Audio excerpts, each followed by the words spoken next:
living without anxiety controlling your life. It's possible. You just need to learn to see things differently. Buddhists figured this out centuries ago, and over the next 3 hours, I'm going to share those teachings with you, not as ancient philosophy, but as practical medicine for your modern mind. Tools to recover your calm, release the tension you've been carrying, and return to your center. All you need to do is listen. And gradually, gently, peace will find its way back into your life. Hello, friend. I'm genuinely glad you're here. If you'd like, leave a comment, even just a word or two about how you're feeling right now. You're not alone in this. Now make yourself comfortable. Grab a blanket, dim the lights, lie down if that feels good. This is your time. For these next 3 hours, let everything else fade into the background. Maybe anxiety visits you daily, or maybe it appears in waves. Maybe you're exhausted from fighting it, or maybe you're simply seeking deeper peace. However you got here, you're in the right place.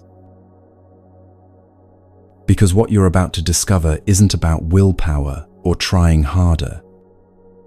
It's about seeing differently. And when you see differently, everything shifts. Not because you're broken and need fixing, but because you're human and you deserve to remember what calm feels like. Buddhism is here to show you the way home.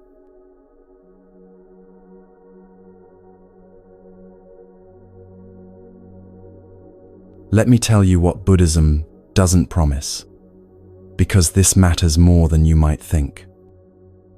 It won't make anxiety disappear forever. It won't build an invisible shield around your nervous system. It won't turn you into someone who never feels stressed, worried, or afraid. And honestly, that's the most liberating news you'll hear today. Because what Buddhism actually offers is something far more real, far more lasting, and infinitely more powerful. It offers you a completely transformed relationship with anxiety itself. You'll still feel the flutter in your chest when uncertainty arrives. You'll still notice tension creeping into your shoulders when deadlines loom. You'll still experience that electric current of worry when someone you love is hurting. But here's what changes, and this changes everything. Anxiety will no longer be your master. Think of it this way. Right now, when anxiety shows up, it's like a wave that crashes over you and pulls you under. You get swept away, tumbling in the current, gasping for air, completely at its mercy. But after walking this Buddhist path for a while, something shifts. The waves still come. They always do. But now you know how to surf them. You feel the rise. You adjust your balance. You ride it without drowning. The wave doesn't own you anymore. This understanding comes from a teaching that's over 2,500 years old, yet speaks directly to our modern exhaustion. It's called the Four Noble Truths, and before your mind says, "That sounds complicated, let me share it," the way it was always meant to be understood, as a story about waking up. 26 centuries ago, there was a young man named Siddhartha who lived in a palace. His father, terrified that his son would become a wandering monk instead of a king, tried to protect him from everything difficult. No sickness was allowed near him. No elderly people crossed his path. Death itself was hidden behind palace walls. Siddhartha lived surrounded by beauty, pleasure, and carefully curated perfection. Sound familiar? We do this too, don't we? We scroll past the painful posts. We avoid difficult conversations. We keep ourselves so busy that we never have to sit with what's actually brewing inside. We build our own palace walls, thinking if we just arrange things perfectly enough, anxiety won't find us there. But here's what happened to Siddhartha. One day, curiosity won. He left the palace and encountered what Buddhist teachings call the four sights: a sick person, an elderly person, a corpse, and finally, a wandering monk with a peaceful face. In a single afternoon, his carefully constructed reality shattered. He saw that suffering exists. He couldn't unsee it. And more than that, he realized something that changed the trajectory of his entire life. Avoiding suffering doesn't make it disappear. It just makes you more fragile when it inevitably arrives. This is the first noble truth, and it's not pessimistic, it's compassionate. Dukkha exists. Anxiety, stress, dissatisfaction, that gnawing sense that something's not quite right. These are part of being human. You're not broken because you feel them. You're awake. Siddhartha left everything: the palace, the comfort, the denial, and went searching for a way through. He tried extreme self-denial, nearly starving himself to death. That didn't work. He tried intense meditation practices that left him exhausted. That didn't work either. And then, sitting under a tree, he stopped trying to fight reality and instead chose to observe it with extraordinary clarity. What he discovered became the second noble truth. Anxiety has a cause. It's not random, it's not punishment, and it's not a character flaw. It arises from tanha. This word means craving, but it's deeper than wanting things. It's the constant need for life to be different than it is right now.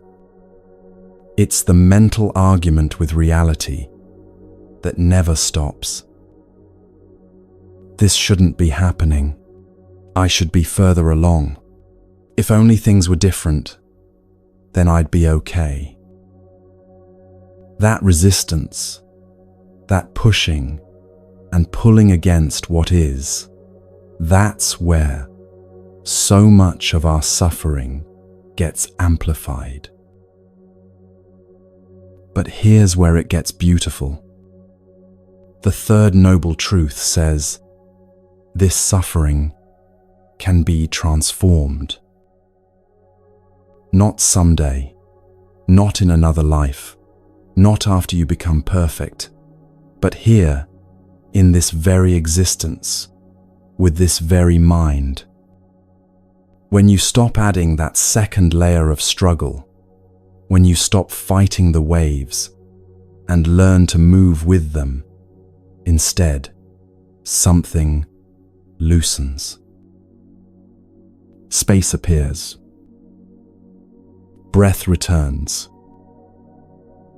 And the fourth noble truth, it's the path itself, the practices we'll explore together over these next 3 hours.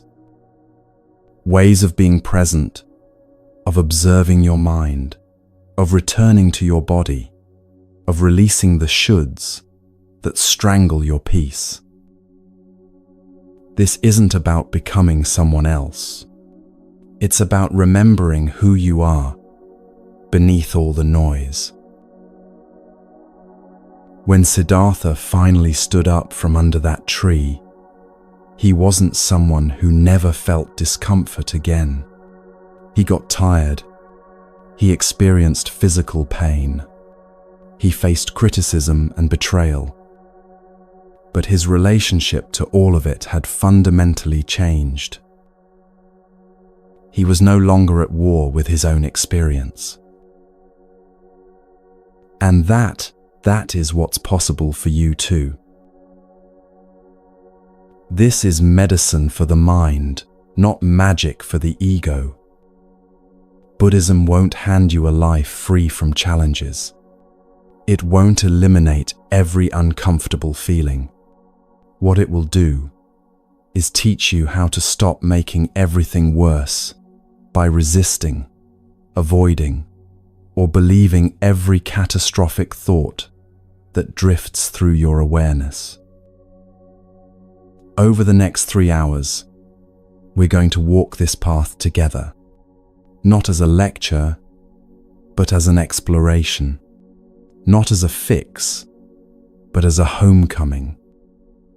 You'll hear stories that mirror your own struggles. You'll encounter practices so simple they might seem too easy to work, until you try them and feel something shift. You'll discover that the peace you've been searching for everywhere else has been waiting patiently inside you all along. This isn't a one-time miracle cure. You won't finish these 3 hours and never feel anxious again. What you will have is a toolkit, a compass, a way of seeing that makes the next moment of anxiety less overwhelming than the last. And then the next one, easier, still.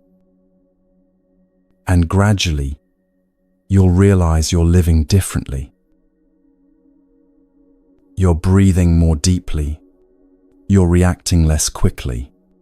You're present more often.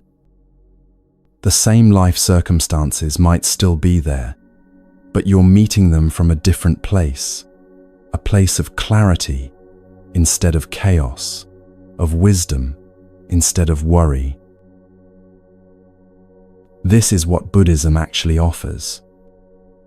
Not the elimination of the human experience, but the transformation of your relationship to it. Not a promise that you'll never feel anxiety, but a guarantee that anxiety doesn't have to run your life anymore. And that, my friend, is worth every moment of this journey. So take a breath. Settle a little deeper into wherever you're listening from. Let your body soften, even just a fraction. Because what comes next might just change everything.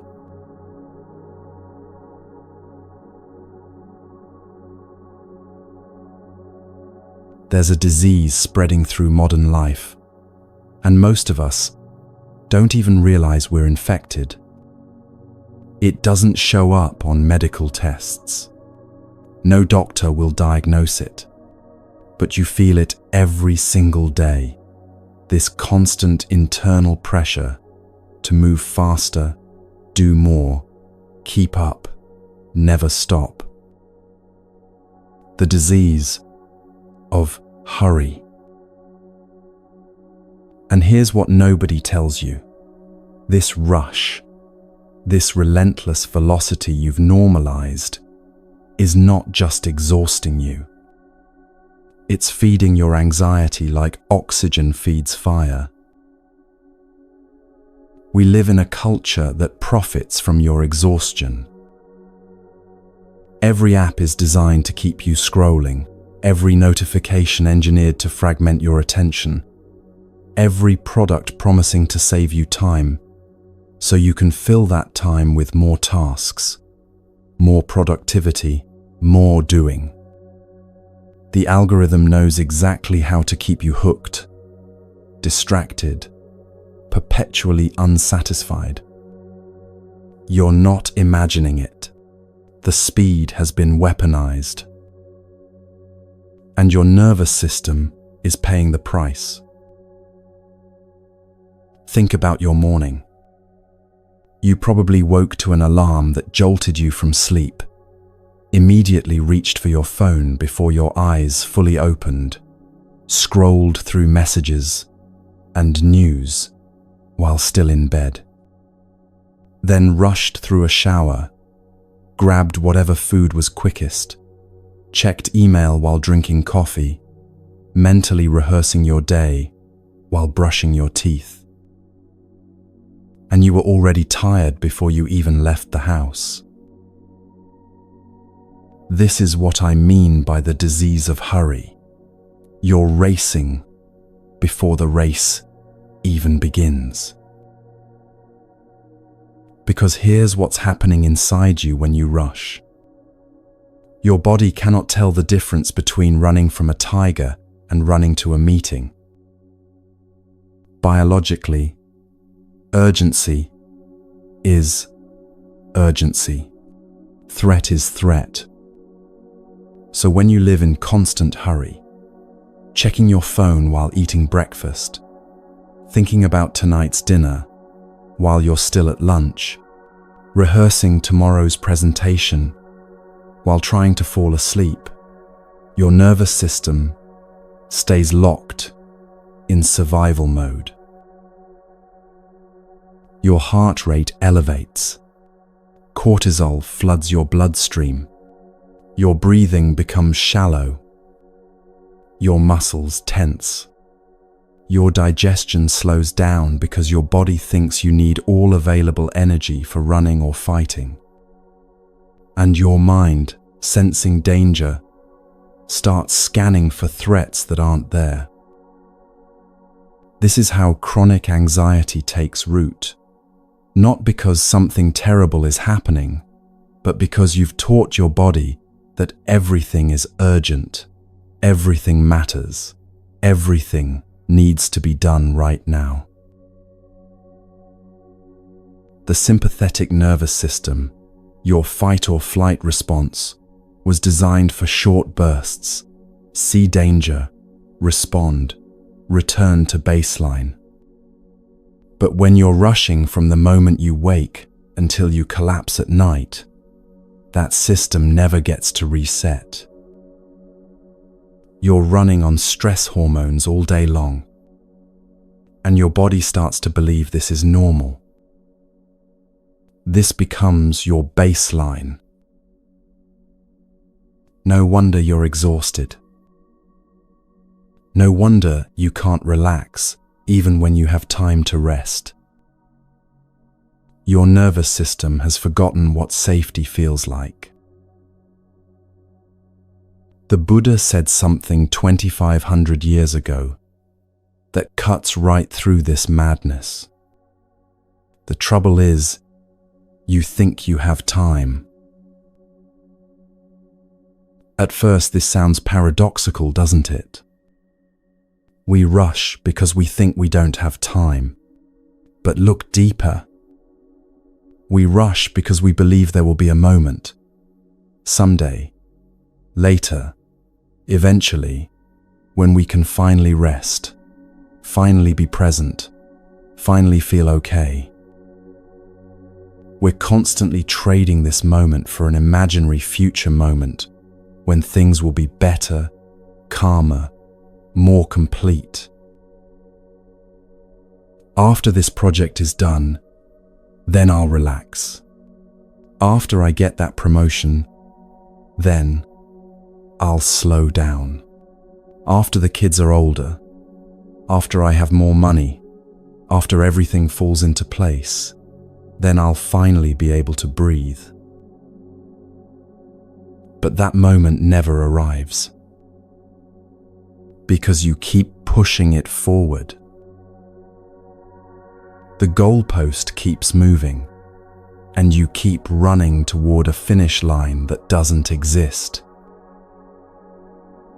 Let me share a story that changed how I understand this. There was a Zen monk in Japan who lived near a busy train station in Tokyo, one of the most chaotic intersections of humanity you can imagine. Thousands of people rushing in every direction, announcements blaring, the roar of trains arriving and departing every few minutes, the constant surge of urgency. Salary workers rushing to not be late, tourists frantically consulting maps, everyone moving as if their life depended on speed. A Western journalist visited this monk and asked him, "How can you possibly meditate here? How can you find peace in the middle of all this chaos? Don't you want to live somewhere quieter?" The monk smiled. He said, "I don't try to find peace despite the chaos. I simply walk slowly." The journalist looked confused. "Slowly? That's the secret?" And then the monk demonstrated. While everyone around him rushed past, briefcases swinging, faces tight with stress, bodies leaning forward as if perpetually late, eyes glued to phones, this monk walked through the station with such deliberate slowness that people parted around him like water around a stone. Each step conscious, grounded, complete before the next one began. Each breath intentional, full, unhurried. Not because he had nowhere to be, but because he understood something most of us have forgotten. Speed is a choice, and so is presence. The journalist watched, mesmerized. He noticed something remarkable. While everyone else looked stressed, tight, disconnected, the monk's face was completely relaxed. His shoulders were soft. His breathing was visible, steady, deep. And there was something in his eyes, a clarity, an aliveness that everyone rushing past him had lost somewhere along the way.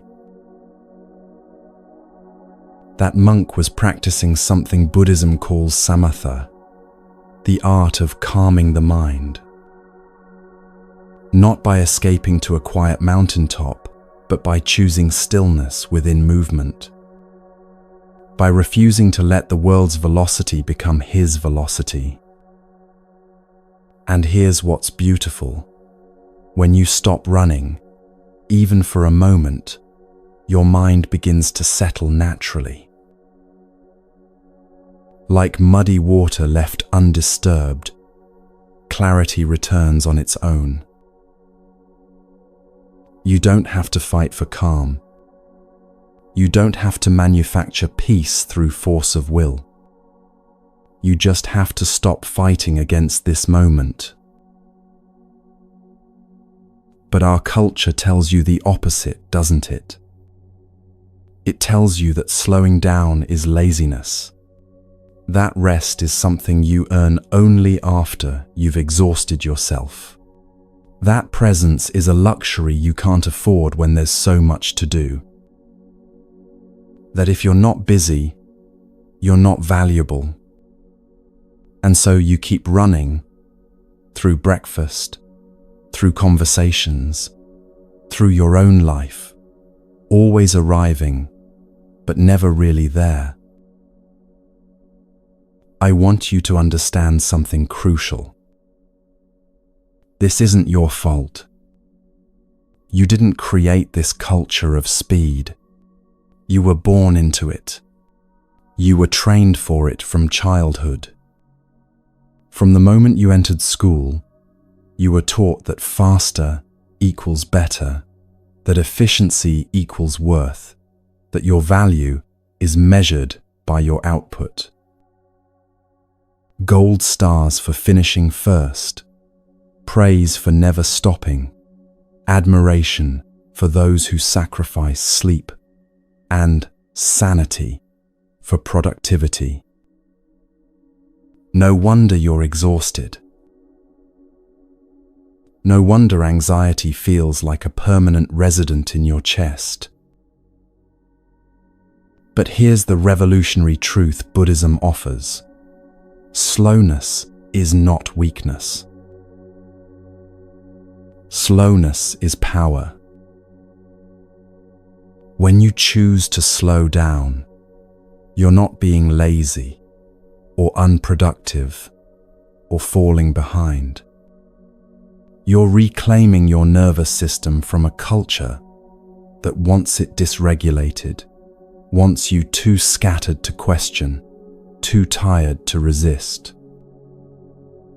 You're telling your body, we are safe. There is no tiger chasing us. This moment, right here, is enough. And your body listens. It begins to exhale. Shoulders drop. Jaw unclenches. Breathing deepens. Heart rate slows. The parasympathetic nervous system, your rest and digest mode, finally gets permission to come online. And in that softening, anxiety loses its grip, because anxiety needs urgency to survive. When you refuse to rush, you pull the oxygen away from the fire. This doesn't mean you stop being responsible or productive. It means you stop conflating speed with effectiveness. Because the truth is, when you slow down, when you bring full presence to one thing at a time, you actually become more capable, more creative, more clear. You're not scattering your energy across 17 half-done tasks. You're focusing it, concentrating it, making it matter. Think about the last time you rushed through a meal. Did you even taste it? Or was it just fuel, mechanically consumed while your mind was already 3 steps ahead? Or the last conversation you had while checking your phone, did you really hear what the other person was saying? Or that project you hurried through just to check it off your list, did you feel any satisfaction or just immediate pressure to move on to the next thing? This is what hurry steals from you. Not time, but life itself. The texture of it, the taste of it, the feeling of actually being here for your own existence. The practice begins with awareness. Start noticing when you're rushing. Not to judge yourself, but simply to see it. Feel your body leaning forward, always ahead of itself.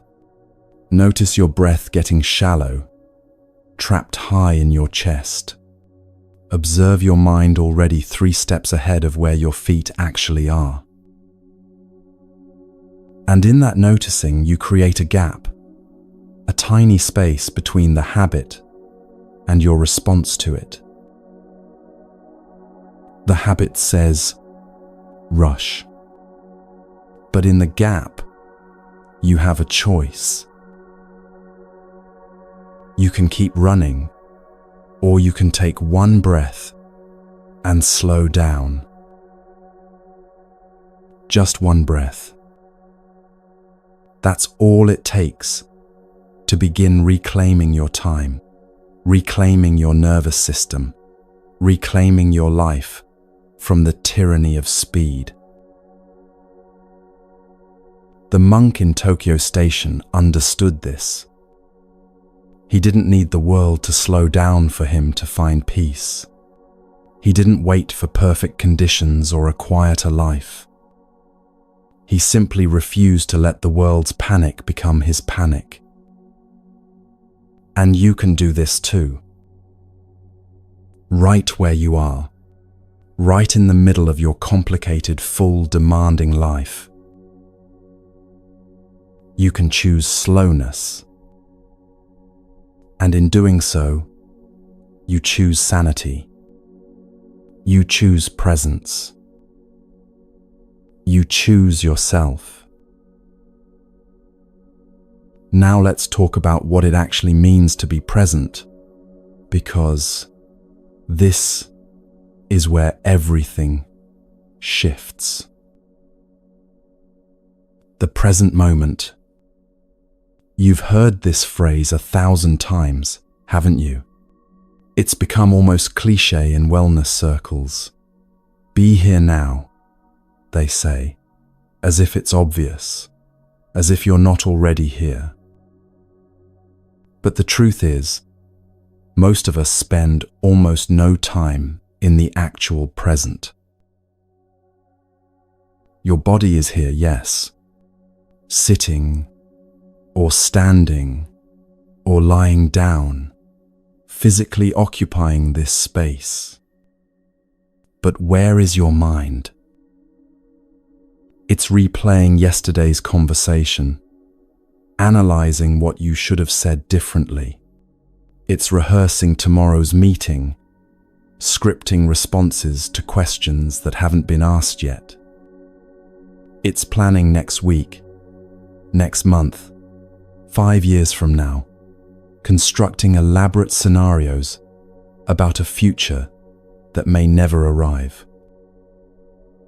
Or it's lost in fantasy, in worry, in stories about who you should be and what you should have done. Meanwhile, this moment, the only moment you actually have, the only moment that's real, is passing you by completely unnoticed. Thich Nhat Hanh, the Vietnamese Zen master who brought mindfulness to the West, used to teach his students about presence through something beautifully simple, eating an orange. He would sit in front of a group, holding a single orange in his hands. Not doing anything with it at first, just holding it, feeling its weight, its texture. He'd turn it slowly, examining its skin, the tiny dimples and variations in color. Then he'd bring it close to his face and smell it, really breathing in that bright citrus scent. His students would watch, some confused, some impatient, wondering when the lesson would begin. But the lesson had already begun. Then he'd peel it, so slowly that it felt almost ceremonial, noticing the spray of oils as his thumbnail pierced the skin, feeling the way the rind released from the fruit, hearing the soft tearing sound. He'd separate each segment carefully, arranging them like petals. And when he finally ate it, he'd take one segment at a time chewing slowly, tasting completely, the sweetness, the slight tartness, the burst of juice. It would take him 15 minutes to eat a single orange. His students would watch, initially thinking this was some kind of endurance test. Why was he making such a ceremony out of eating an orange? They had things to do, places to be. But then he'd explain, and everything would shift. When you eat an orange while thinking about your bills, he'd say, "You're not really eating the orange. You're eating your bills. You're consuming worry with a side of citrus. When you eat while planning tomorrow, scrolling through your phone, watching television, you're not tasting anything. You're just refueling, mechanical, disconnected. But when you eat an orange with your full attention, something sacred happens. You're actually alive. You're actually here. You're experiencing the miracle of taste, of nourishment, of this fruit that grew on a tree somewhere under sunlight and rain, traveled across distance to reach you, and is now becoming part of your body. That's not small. That's life itself, fully lived. This is what the present moment means. Not some mystical state you have to achieve through years of meditation. Not some impossible standard of never having a wandering thought. Just this, being where you are, doing what you're doing, without your mind splitting off into 100 other directions. Buddhism calls this sati, often translated as mindfulness, but the word actually means something closer to remembering. Remembering to come back. Remembering that life is happening right now, not in the story you're telling yourself about the past or the future. Your mind will wander. That's not a problem. That's not failure. The human mind is designed to wander. It's how we plan, imagine, learn from the past, prepare for the future. The practice isn't achieving some perfect state of constant presence. That's impossible. And that's not even the point. The practice is noticing when you've drifted, and gently, without judgment, bringing yourself back. Again and again and again. That's the whole practice. Think of it like training a puppy. The puppy wanders off, and you don't scold it or shame it. You just gently guide it back, over and over, and eventually the puppy learns. Your mind is the same way. It needs patient, compassionate training, not harsh criticism. And here's why this matters so much for anxiety. Anxiety cannot exist in the present moment. Really think about this. Anxiety is always about something that hasn't happened yet or something that already happened. What if I fail this presentation? What if they don't like me? What if I lose my job, my health, my security?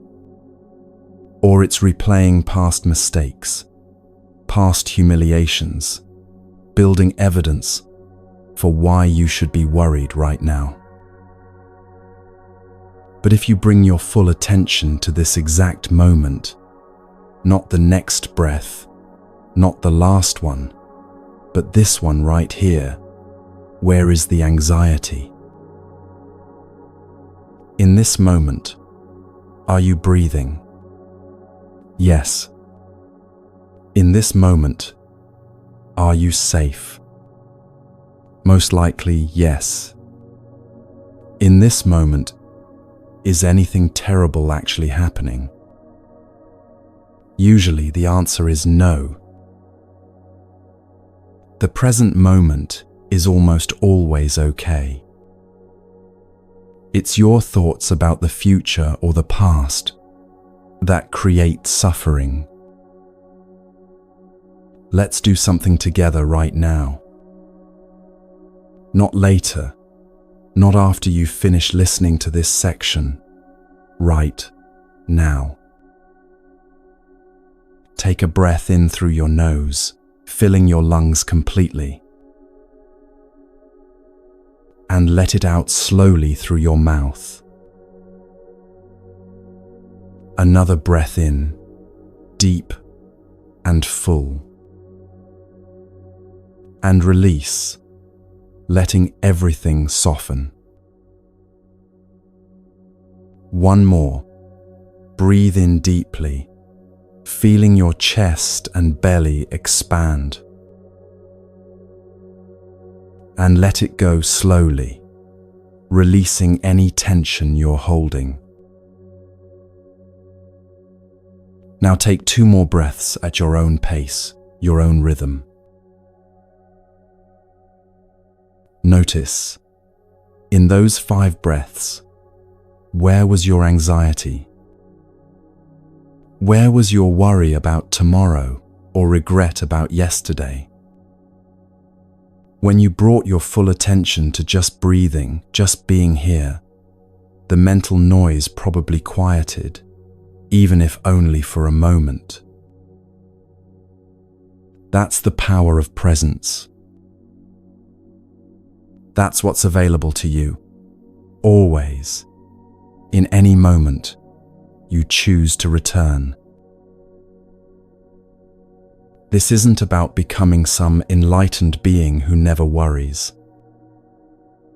It's about having a refuge you can return to when the mind starts spiraling, when anxiety begins building its catastrophic scenarios. Your breath has been with you since the moment you were born, and it will be with you until your last moment. It's the most faithful companion you have.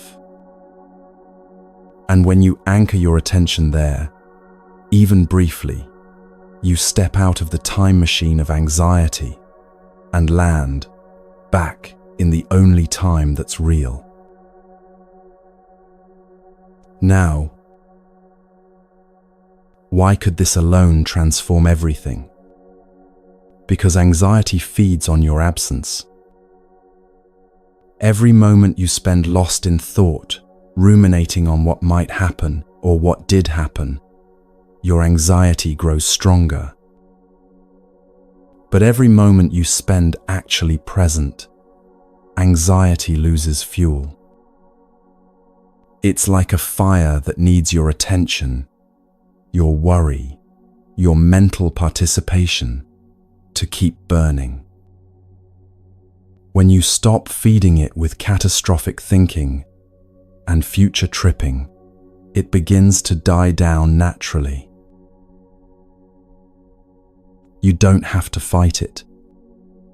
You don't have to positive think your way out of it. You don't have to be strong or perfect or somehow transcendent. You just have to be here. Fully, completely here.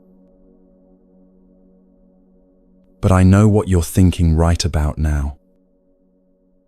This sounds beautiful, but I have a demanding job, kids who need me, bills that won't pay themselves, responsibilities that don't pause just because I want to be present.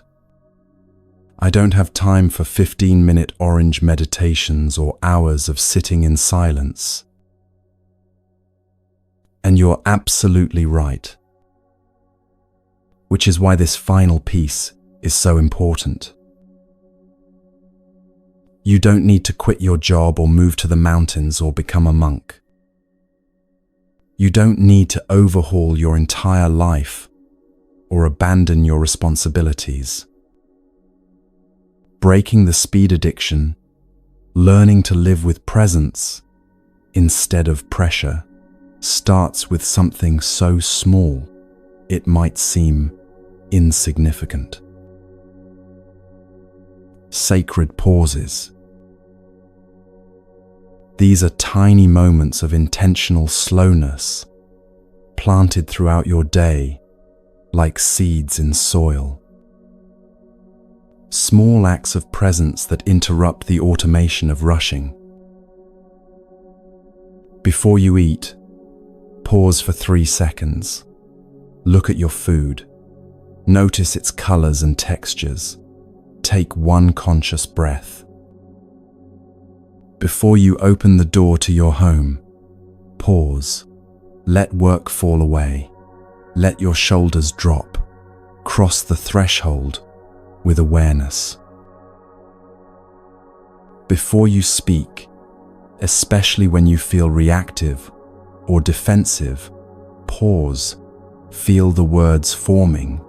Choose them consciously rather than reacting from habit. These pauses are rebellion. Small, quiet acts of defiance against a culture that wants you running on empty, too scattered to notice what's been stolen from you.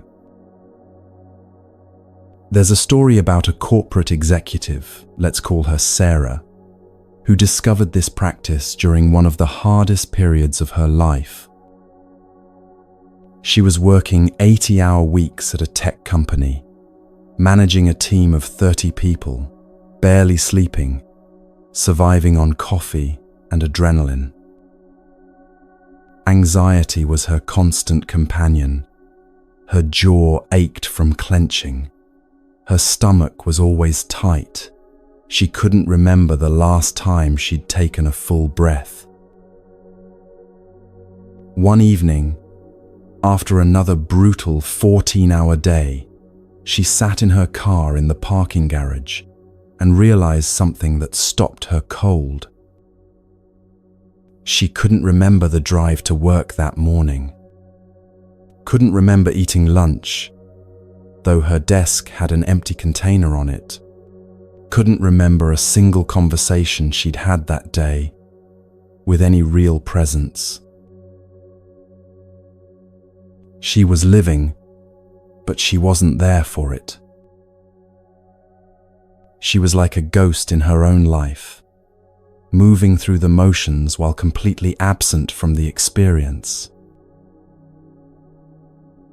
That night, sitting in her car, something cracked, open. She started crying, not the pretty kind of crying, but the kind that shakes your whole body, the kind that's been building for months and finally breaks through. And in that breaking, she made a deal with herself.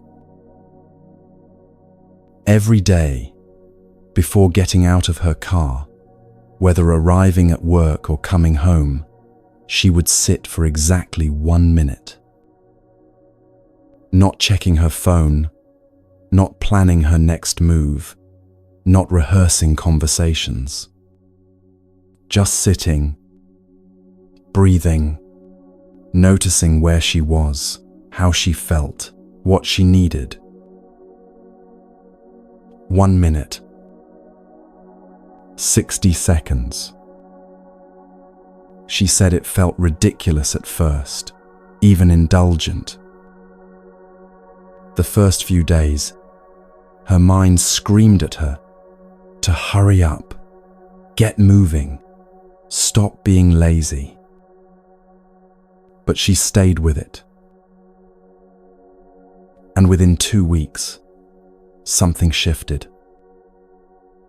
That 1 minute of pause began changing the other 1,339 minutes of her day. She started noticing when she was rushing unnecessarily, when urgency was just habit rather than reality. She began actually hearing her children when they spoke to her after work.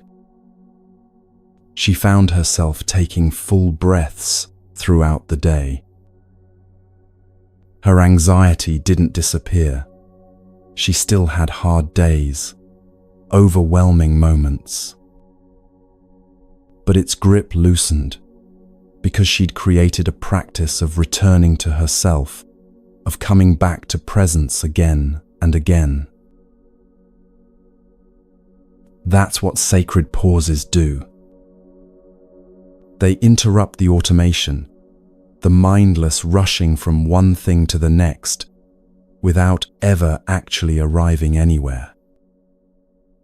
They remind you that you're not a machine programmed for productivity. You're a human being, and being requires presence. Start with one. Choose one transition in your day: waking up, starting work, coming home, eating a meal, going to bed, and build in a 5-second pause. Just 5 seconds of being, breathing, arriving where you are. It won't feel like much.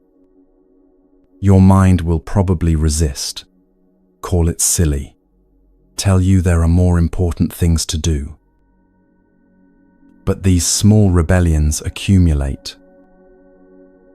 They create cracks in the armor of speed, letting light in.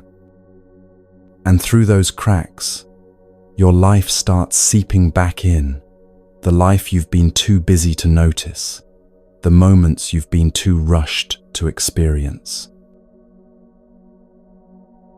Before we move forward, let's check in together. This is itself a sacred pause. How do you feel right now, in this moment? Not how you felt when you started listening, not how you think you'll feel later. Right now. Is your breathing easier than when you began? Has your body softened even slightly? Are your thoughts moving a little slower? Or maybe nothing has changed yet, and that's okay too. Don't judge what you find. Just notice. Because this noticing, this gentle awareness of your present moment experience, this is the practice itself. You're doing it right now. You're here. And that is enough. We've walked through the first gate together, the gate of reclaiming time. Not by finding more hours in the day, but by actually inhabiting the hours you have. By choosing slowness when the world demands speed. By returning to presence when your mind wanders into past or future. By planting small moments of pause in the soil of your ordinary days. This is how you begin to shift your relationship with anxiety. Not by conquering it through force, but by removing the conditions that let it thrive. Hurry feeds anxiety. Absence feeds anxiety. Constant doing without any space for simply being feeds anxiety. So you slow down. You come back to now. You pause. You breathe. And gradually, breath by breath, moment by moment, You remember what it feels like to be alive, not just productive, not just busy, not just surviving, but genuinely, fully alive. That remembering is the medicine, and you've already begun taking it.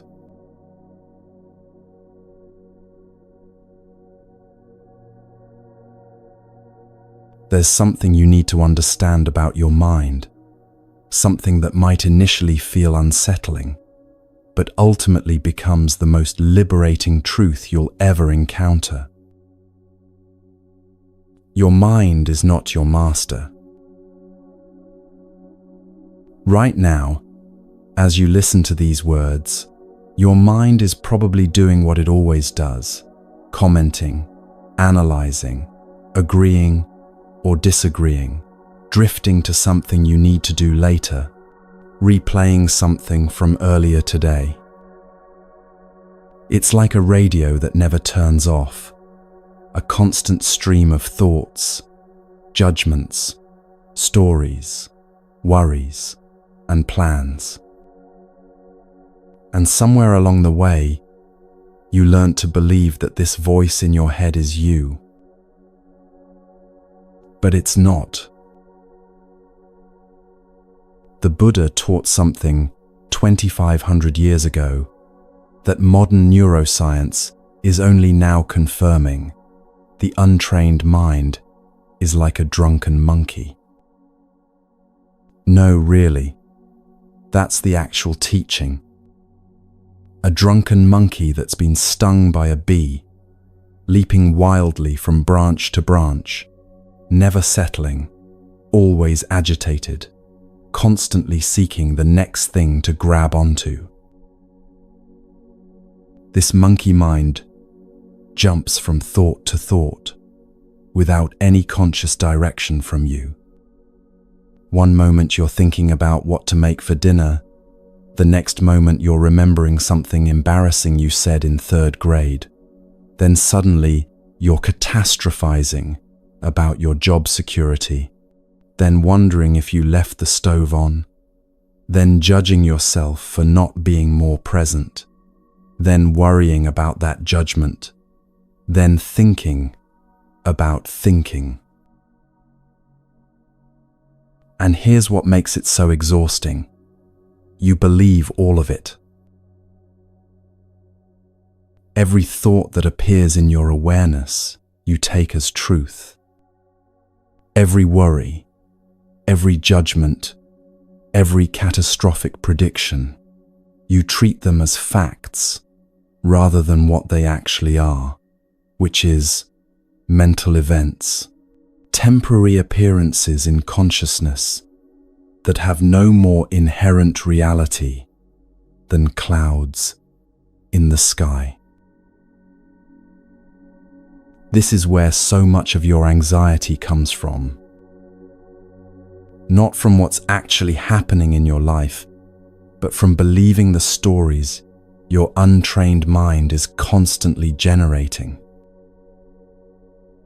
Your mind is like an overprotective parent who sees danger everywhere, a director constantly creating disaster movies in your imagination, a lawyer building cases against you based on evidence that doesn't exist yet. Let me share a story that illustrates this beautifully. A classic Zen teaching that has survived centuries because it cuts so directly to the truth. 2 monks were walking together on a journey, an older monk and a younger one. They came to a river crossing where the water was high and the current strong. Standing at the bank was a young woman in expensive silk robes, clearly distressed because she couldn't cross without ruining her clothes and possibly being swept away by the current.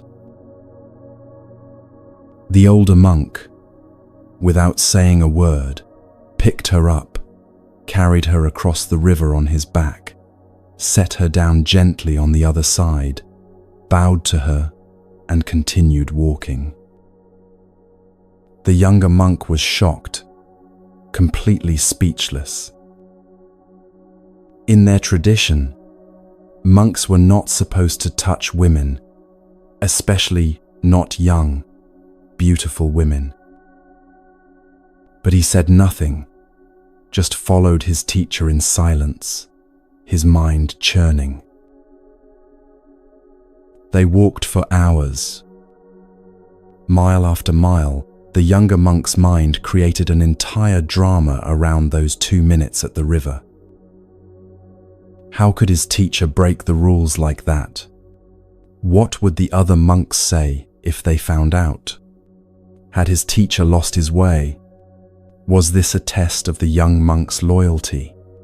Should he report this? Was he complicit in the transgression just by witnessing it?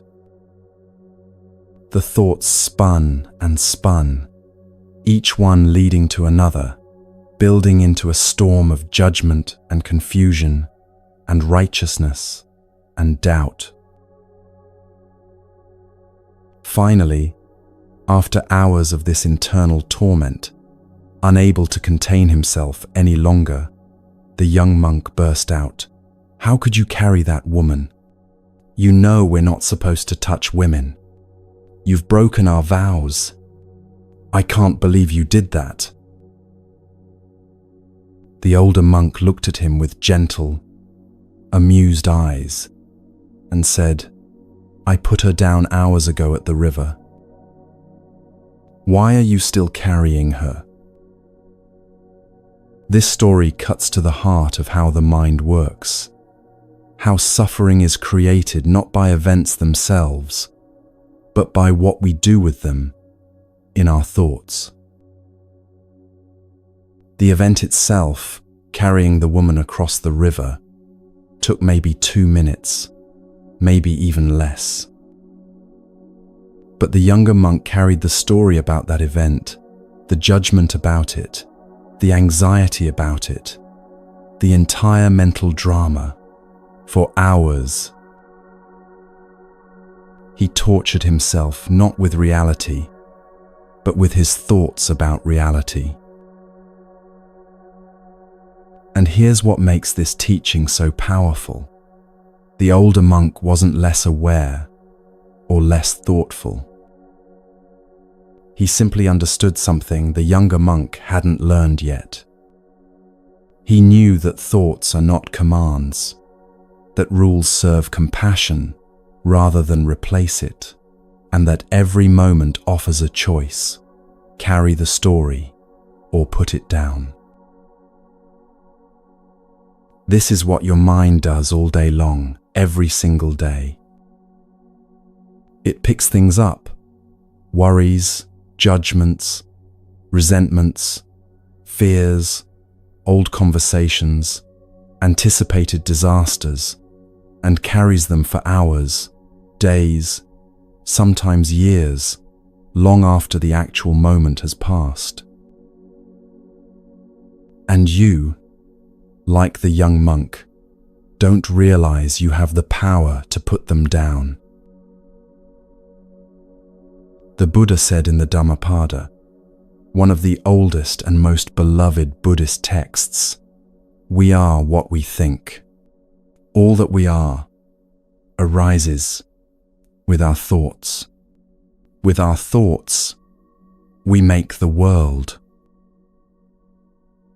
This isn't just beautiful poetry. It's pointing to something profound about how suffering is created and how freedom is found.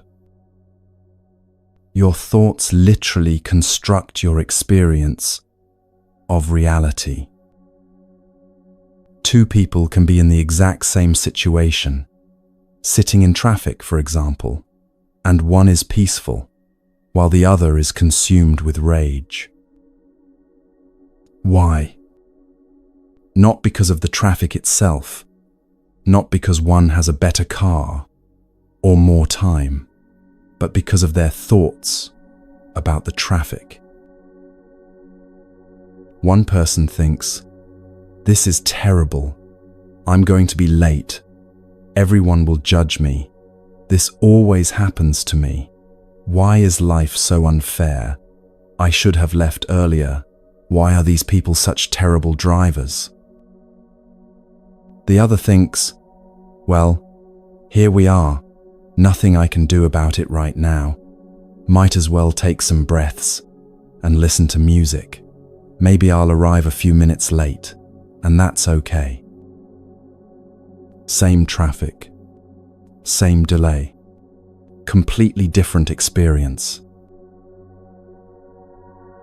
This is why understanding the nature of thought is so crucial for freeing yourself from anxiety. Because once you see, really see, that your thoughts are not facts, that they're just mental events, just appearances in consciousness, everything changes. Thoughts are like visitors knocking on your door. You don't have to invite them in for dinner. You don't have to let them move in and redecorate your house. You don't have to believe everything they say or follow every suggestion they make. You can acknowledge them. Oh, there's a worried thought. There's a judgment. There's a catastrophic prediction. And let them move on without building your whole day around them. Viktor Frankl, the psychiatrist who survived the Nazi concentration camps and went on to develop logotherapy, said something that echoes this Buddhist wisdom perfectly. Between stimulus and response, there is a space. In that space is our power to choose our response. In our response lies our growth and our freedom. That space, that tiny gap between a thought appearing and you believing it, between a worry arising and you getting swept away by it, between an impulse and an action, that's where your freedom lives. And the beautiful thing, you can learn to widen that space. You can train your mind to pause, to observe, to choose, rather than automatically react. This is what we're going to explore now, how to observe your mind without being controlled by it. Buddhism calls this vipassana, which translates to clear seeing or insight. It's the practice of watching your thoughts without becoming them, observing your mind without being swept away by every mental current that flows through. Imagine your mind is the sky. Throughout the day, all kinds of weather passes through: clouds, storms, sunshine, fog, rain, snow, wind. Sometimes the weather is gentle and pleasant, warm sunlight and soft breezes. Sometimes it's harsh and difficult, dark thunderstorms and cold winds. But here's what never changes: the sky itself. The sky doesn't fight the clouds. It doesn't say, "I shouldn't have clouds today. This is terrible. I need to make the clouds go away. I should be better at keeping clouds out." It simply holds them, allows them, provides space for them to move through. And no matter how dark the storm gets, no matter how violent the weather becomes, the sky is never actually damaged by it. When the storm passes, the sky is still there, unchanged, vast, open. You are like that sky. Your thoughts, your emotions, your worries and fears and joys and sorrows, these are the weather. They come, they intensify, they move through, they pass. But you, the awareness that observes all of this, the consciousness in which all experience appears, you remain. This is one of the most revolutionary insights in all of Buddhism. You are not your thoughts. You are the space in which thoughts appear. You are not the weather. You are the sky. When you can rest in that understanding, even for a moment, anxiety loses its absolute power over you. Because you realize, oh, this is just weather. This is just a thought storm passing through. It feels intense right now. It feels so real. But it's not who I am. It's not permanent. And it won't last forever. Let me give you a practical tool you can use right now, today, the very next time anxiety starts building in your mind and body. When you notice a thought that's creating distress, pause and ask yourself this simple but powerful question: is this a fact, or is this a story my mind is telling? Let's try it with a real example, one that many people experience. Imagine you have a job interview tomorrow. Your mind starts spinning the moment you think about it. I'm going to mess this up. I always mess these things up. I never know what to say. They're going to ask me questions I can't answer. They're going to see right through me. They'll know I'm not really qualified. I'm going to be so nervous. I'll stumble over my words. My hands will shake. They're going to judge me harshly. I won't get the job. I'll never get a good job. I'm going to end up broke and alone. That's the catastrophe spiral. And if you've ever experienced anxiety, you know exactly what I'm talking about. One thought leads to another, each one more dire than the last, until you're not just nervous about an interview. You're convinced your entire future is doomed. Your life is falling apart. Everything you've feared is about to come true. But now, pause. Take a breath. Ask the question, is this a fact or is this a story? Fact, you have an interview tomorrow. Story, you're going to mess it up. Fact, you feel nervous right now. Story, being nervous means you'll fail. Fact, you don't know what questions they'll ask. Story, you won't be able to answer them. Fact, this is an important opportunity. Story, your entire future depends on this one interview. Do you see the difference? Facts are things that are actually verifiably true in this moment. Stories are narratives your mind creates about what might happen, usually based on fear, past experiences that may not be relevant anymore, or worst-case scenarios that have a very low probability of actually occurring. And here's the thing, your mind is really, really good at making stories feel like facts. It's so convincing, so authoritative in its delivery that you don't even question it.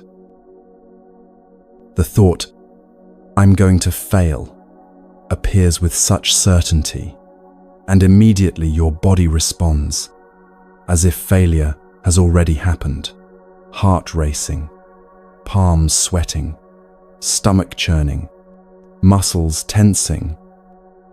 But when you learn to distinguish between facts and stories, you create space.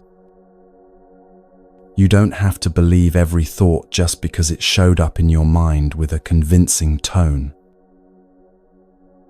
You can acknowledge the thought, "Okay, my mind is telling me a failure story right now," without treating it as prophecy. I want to share a story about a student I once knew who discovered this for herself in a profound way. Her name was Maria, and she'd struggled with anxiety her entire adult life, for as long as she could remember.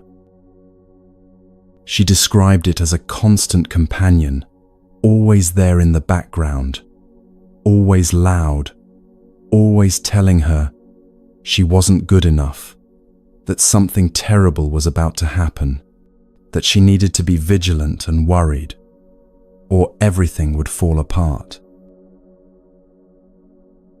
She came to meditation practice desperately hoping it would make the anxiety go away completely. She wanted a cure, a fix, an erasure of this part of herself she'd been fighting for decades.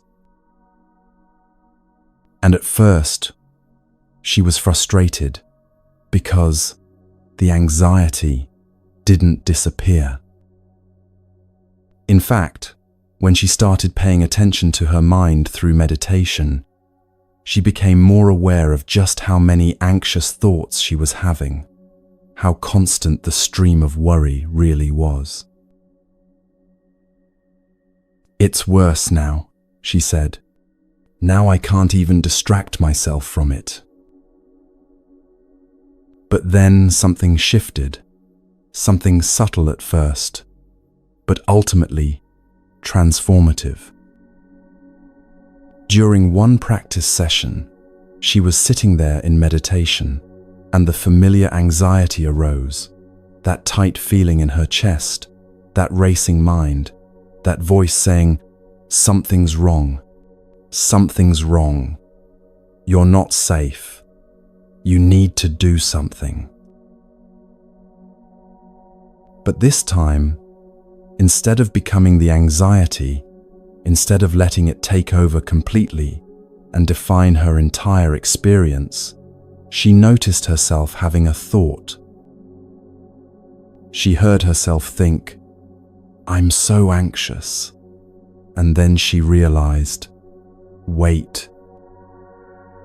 If I can observe the thought, "I'm anxious," if I can hear that voice saying, "I'm anxious," then who's doing the observing?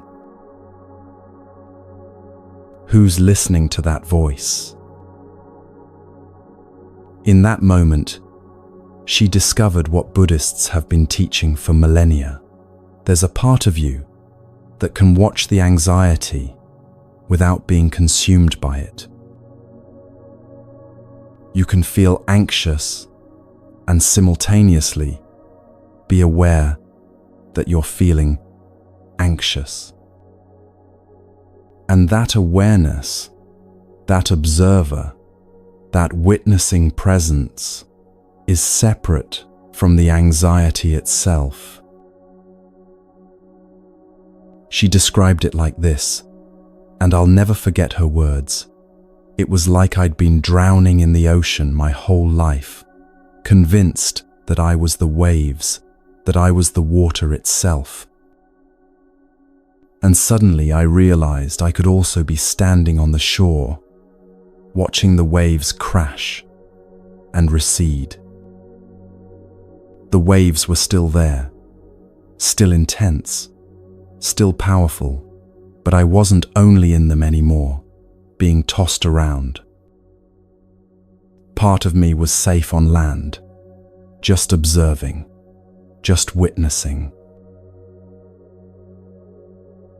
That's vipassana. That's clear seeing. And it's available to you right now, in this very moment. One of the most powerful practices for developing this skill is something called labeling or noting. It's beautifully simple, almost too simple to seem effective, but it works.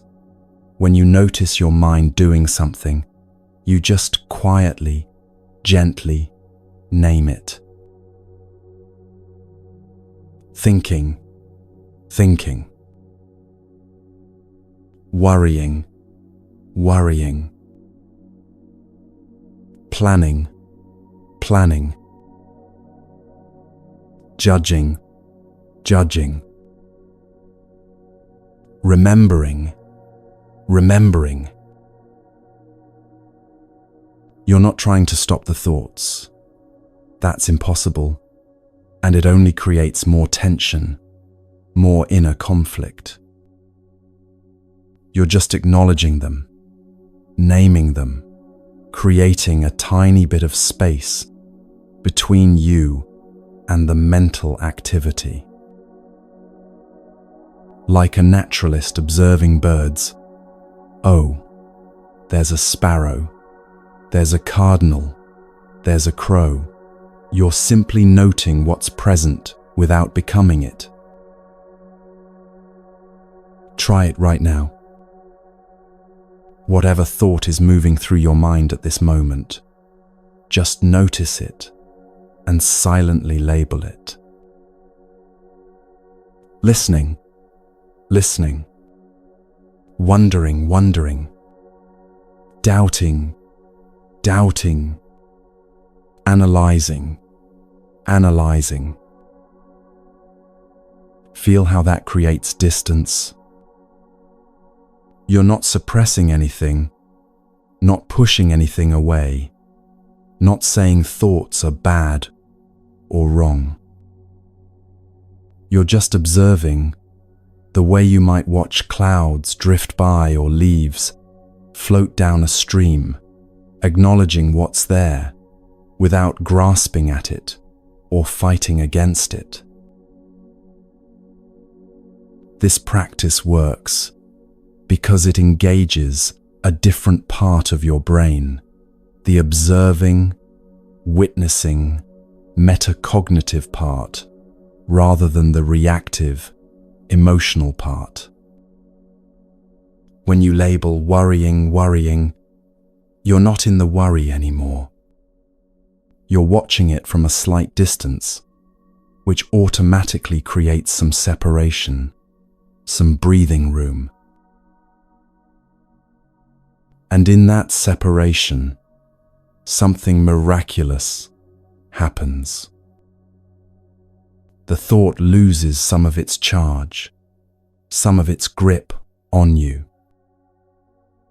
It's still there, yes, but it's no longer the only thing in your awareness, no longer the totalizing reality it felt like before.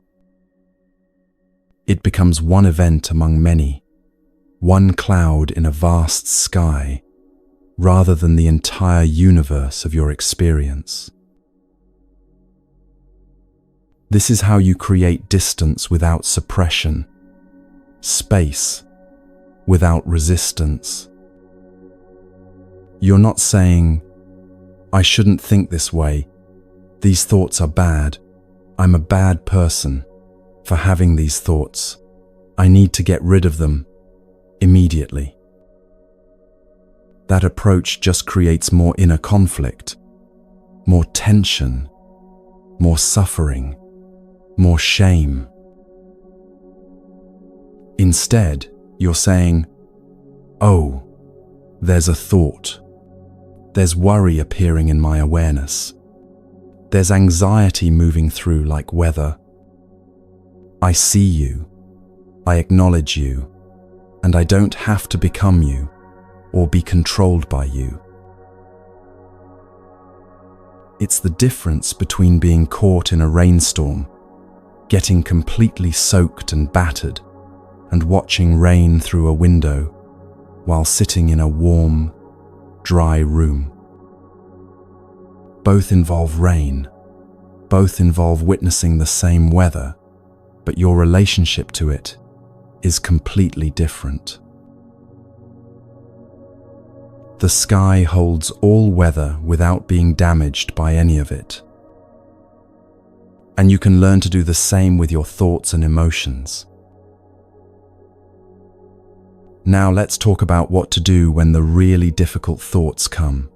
The fear thoughts, the anxiety thoughts, the ones that feel so real and so urgent that you can't imagine not believing them, not responding to them immediately. Because here's the truth. You're going to have fear thoughts. You're going to have moments of anxiety. That's part of being human, part of having a brain that's wired to protect you by constantly scanning for danger, anticipating problems, preparing for worst-case scenarios. The question isn't how to never have another anxious thought.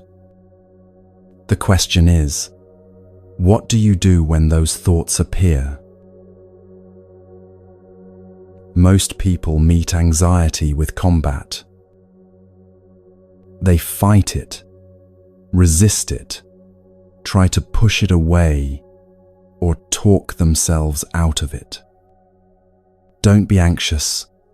Stop worrying. Just think positive. You're being irrational. Get over it. You're fine. There's nothing to worry about. But have you noticed that fighting anxiety usually makes it stronger? That resistance feeds it, gives it more energy, more importance. Buddhism offers a completely different approach. Meet anxiety with curiosity, not combat. When a fear thought arises, instead of immediately going to war with it, get curious about it. There's that worried voice again. What's it saying today? What does it think is going to happen? How does it feel in my body when this thought appears? Where do I feel it? Chest, stomach, throat. This might sound strange at first. Why would you want to get curious about something that feels so uncomfortable, so threatening? But curiosity does something remarkable to your nervous system and your mind. It shifts you from reactive mode to responsive mode. It engages your thinking brain, your prefrontal cortex, rather than just your emotional, limbic brain. And it creates that crucial space we've been talking about, the space where freedom lives, where choice becomes possible. There's a teaching in Buddhism called the 2 arrows from the Salatha Sutta that explains this perfectly and has become one of the most practical tools for understanding suffering. The Buddha said that when you experience pain, it's like being hit by an arrow. That's the first arrow, the actual event, the actual sensation, the thing that's genuinely happening right now. Maybe it's a racing heart. Maybe it's a difficult emotion. Maybe it's an uncomfortable situation. That first arrow hurts, and that pain is real. But then immediately, almost instantaneously, we shoot ourselves with a second arrow. This second arrow is all our thoughts about the first arrow, our resistance to it, our judgment of it, our story about what it means, our anxiety about how long it will last, our fear that we can't handle it, our shame about feeling it, our anger that it's happening, our despair that it will never end. The first arrow hurts. That's undeniable. That's part of life.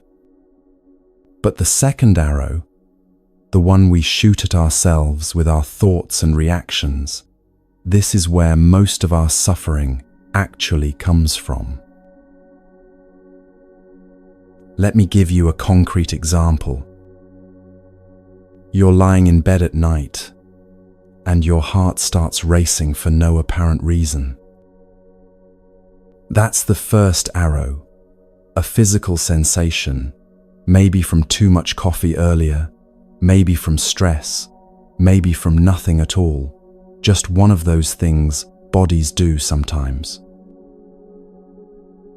But then your mind jumps in with the second arrow. Oh no, why is my heart racing? Is something wrong with me? Am I having a heart attack? Should I go to the hospital? This is terrible, I can't handle this.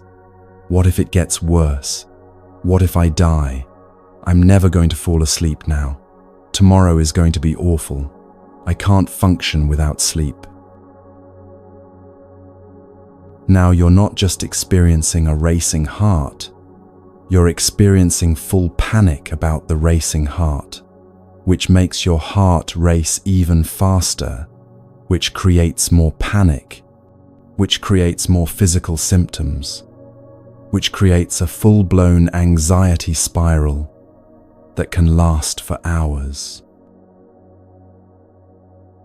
The first arrow was just a sensation, uncomfortable, but not dangerous. The second arrow turned it into suffering, into a crisis, into evidence that something is terribly wrong. Buddhism isn't asking you to not feel the first arrow. Pain, discomfort, fear, difficult emotions, these are all part of life and part of being human. But it is showing you, with great compassion, that the second arrow is optional. You don't have to add the story. You don't have to add the catastrophizing, the judgment, the resistance, the this shouldn't be happening. You can just be with what is, just feel the sensation or emotion, without making it worse, with your thoughts about it. This is what it means to not fight the thoughts. Watch them instead. When fear thoughts come, you don't have to engage with them, argue with them, prove them wrong, or push them away with force. They're just thoughts, just mental weather. They want attention, not obedience. Think of anxious thoughts like small children having a tantrum in a store. If you ignore them completely, pretending they're not there, they might escalate, scream louder, make a bigger scene. But if you drop everything and give them your complete attention, treating their drama as if it's real and urgent and must be addressed immediately, they learn that tantrums work, that this is an effective strategy. The middle way, the Buddhist approach, is to acknowledge them without getting pulled into their drama. I see you, fear thought. I hear you, worried mind. Thank you for trying to protect me. I know you think you're helping. But I'm okay right now in this moment, and I don't need to follow you down this catastrophic path. and then you breathe. Breathing is your anchor when the mental storm hits, when thoughts are swirling and threatening to pull you under. Not because breathing will magically make the thoughts disappear. It won't. But because it gives you something real to return to, something happening right now in this actual moment, rather than in the imaginary future your anxious thoughts are creating. When fear thoughts are swirling, try this. Don't try to stop them or suppress them or argue with them. Just let them be there in the background, like a television playing in another room, and bring your full attention to your breath. In through your nose, feeling the cool air. Out through your mouth, feeling the release. In, feeling your belly rise like a wave. Out, feeling your belly fall, letting everything soften. The thoughts will still be there, chattering away. Let them be. Just keep coming back to your breath, over and over, as many times as you need to, patiently, gently, without judgment. You're training your mind to know that thoughts are not commands that must be obeyed. They're just mental weather, and you can let them blow through while you stay anchored in something real, something present, something that's actually happening right now, rather than in some imagined catastrophic future that may never arrive. Take a moment now and notice, how does your mind feel? As you've been listening to these teachings, as you've been learning about the nature of thought, about observation without attachment, about the two arrows, about meeting anxiety with curiosity instead of combat, has something shifted? Maybe just slightly? Maybe your thoughts have a little more space around them. Maybe you're not taking them quite as seriously as you were 30 minutes ago. Maybe there's a sense that you're not completely at their mercy. This is what happens when you understand your mind from a Buddhist perspective, when you learn to work with it rather than against it. The thoughts don't necessarily disappear. Remember, we're not trying to stop the waves, not trying to achieve some impossible state of mental silence. But your relationship to them changes profoundly. They lose their absolute authority over you. They become less solid, less permanent, less overwhelming. You're learning to surf, not stop the waves. And surfing, staying balanced on the board while the waves move beneath you, riding them skillfully without being dragged under, this is a skill you develop gradually through practice, through falling and getting back up, through learning the rhythm of the ocean, through patience with yourself. Some days you'll stay balanced and ride the wave beautifully, feeling graceful and capable. Other days you'll get tumbled and tossed, swallowing water, struggling to find your footing. Both are part of the practice. Both teach you something valuable. The difference is that now you know you're not the waves. You're not the storm. You're not the anxious thoughts or the worried mind or the catastrophic predictions. You're the awareness that can watch it all, can choose how to respond, can find stability, even when the mind is churning, can remain present, even in the midst of mental chaos. This is the second gate, freeing your mind. Not by controlling every thought, not by achieving some impossible state of mental perfection or constant peace, but by understanding the nature of thought itself and learning to observe without being controlled, to witness without being swept away. The monkey is still there, jumping from branch to branch, chattering and gesticulating. But now you can watch the monkey instead of being the monkey. Now you can see the performance without believing you are the performer.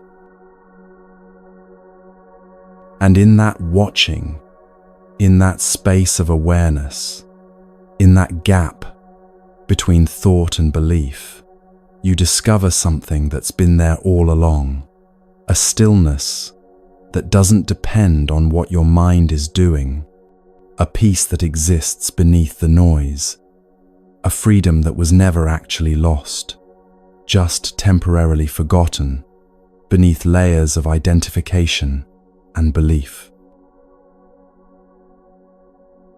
You're remembering it now, right here, right now, as these words land in your awareness, as your breath moves in and out, as thoughts arise and pass. Your mind is not your master. You are not your thoughts. And freedom has been here all along, waiting patiently for you to recognize it.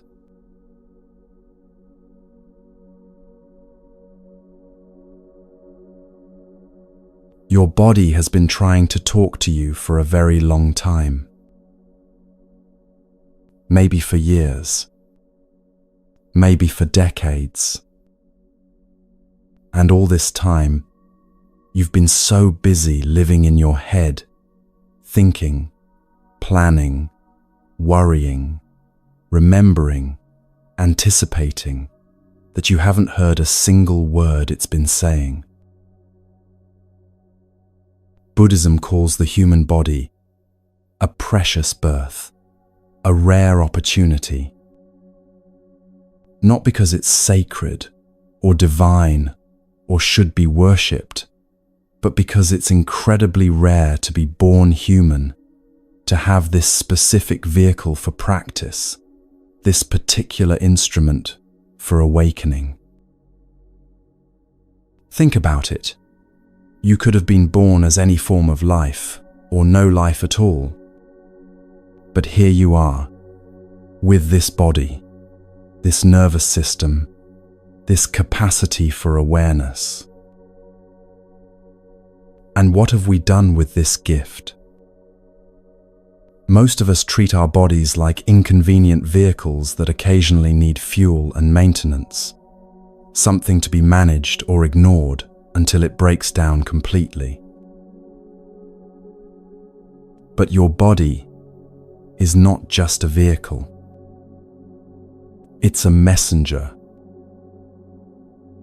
Everything you haven't processed emotionally, everything you've pushed down or pushed away, or tried to think your way through, your body has been storing. Keeping a record, holding the truth you're not ready to face. That tightness in your shoulders, that's not random. That's the weight of responsibility you've been carrying without rest, the burden of trying to hold everything together alone. The clenching in your jaw, that's all the words you haven't said, all the screams you've swallowed, all the boundaries you haven't set. The knot in your stomach? That's anxiety that hasn't been acknowledged, fear that hasn't been felt, intuition you've been overriding with logic. Your body speaks in sensation before it speaks in words, before it speaks in symptoms, before it speaks in illness. And if you learn to listen to those early whispers, you can address what needs addressing before the body has to scream. There's a woman I'll call Sarah who discovered this in a way that changed her entire relationship with herself. She came to a yoga class, not for spiritual reasons, but because her doctor had suggested it for her chronic hip pain. She'd had this pain for years, dull, persistent, occasionally flaring into something sharper. She'd tried physical therapy, anti-inflammatory medications, ergonomic adjustments to her workspace. Nothing helped for long. During one class, in a deep hip-opening pose, something unexpected happened. As her hip began to release, she started crying. Not gentle tears, but full-body sobs that shook her completely. She had no idea why. She felt embarrassed, confused, but she couldn't stop. The teacher came over, placed a gentle hand on her back, and said, "It's okay. The body remembers what the mind forgets." Later, when Sarah had calmed down, memories started surfacing. Memories of her mother's death 10 years earlier. Memories she thought she'd dealt with because she'd gone to therapy, because she'd talked about it, because she'd intellectually processed the loss. But her body had been holding the grief all along, storing it in her hips, waiting for the day she'd finally be still enough to feel it. Over the following weeks, as she continued the practice, the hip pain gradually dissolved. Not because the stretching fixed a mechanical problem, but because she'd finally listened to what her body had been trying to tell her for a decade. This is what Buddhism has understood for over 2,000 years. The body is not separate from your emotional and mental life. It's all connected, all communicating, all part of one whole system.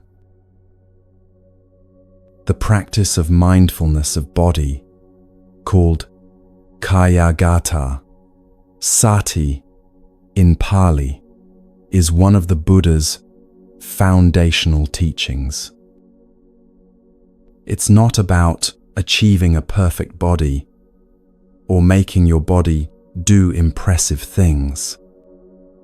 It's about cultivating awareness of your physical experience as it actually is, moment by moment. Why does this matter so much, especially for anxiety? Because anxiety lives in the body first, mind second. Before you consciously register the thought, "I'm anxious," your body has already responded. Heart rate increases, breathing becomes shallow, muscles tense, digestion slows, hands get cold or sweaty. Your body is having an anxiety attack before your mind even knows what's happening. And modern life has trained you to ignore all of this. You sit at desks for hours without noticing your shoulders creeping up toward your ears. You stare at screens until your eyes burn and your neck aches, but you keep going. You eat lunch while reading emails, barely tasting your food. You hold your breath during stressful moments without realizing it. You override your body's signals: tired, hungry, need to move, need to rest, because there's too much to do, not enough time. Productivity matters more than sensation.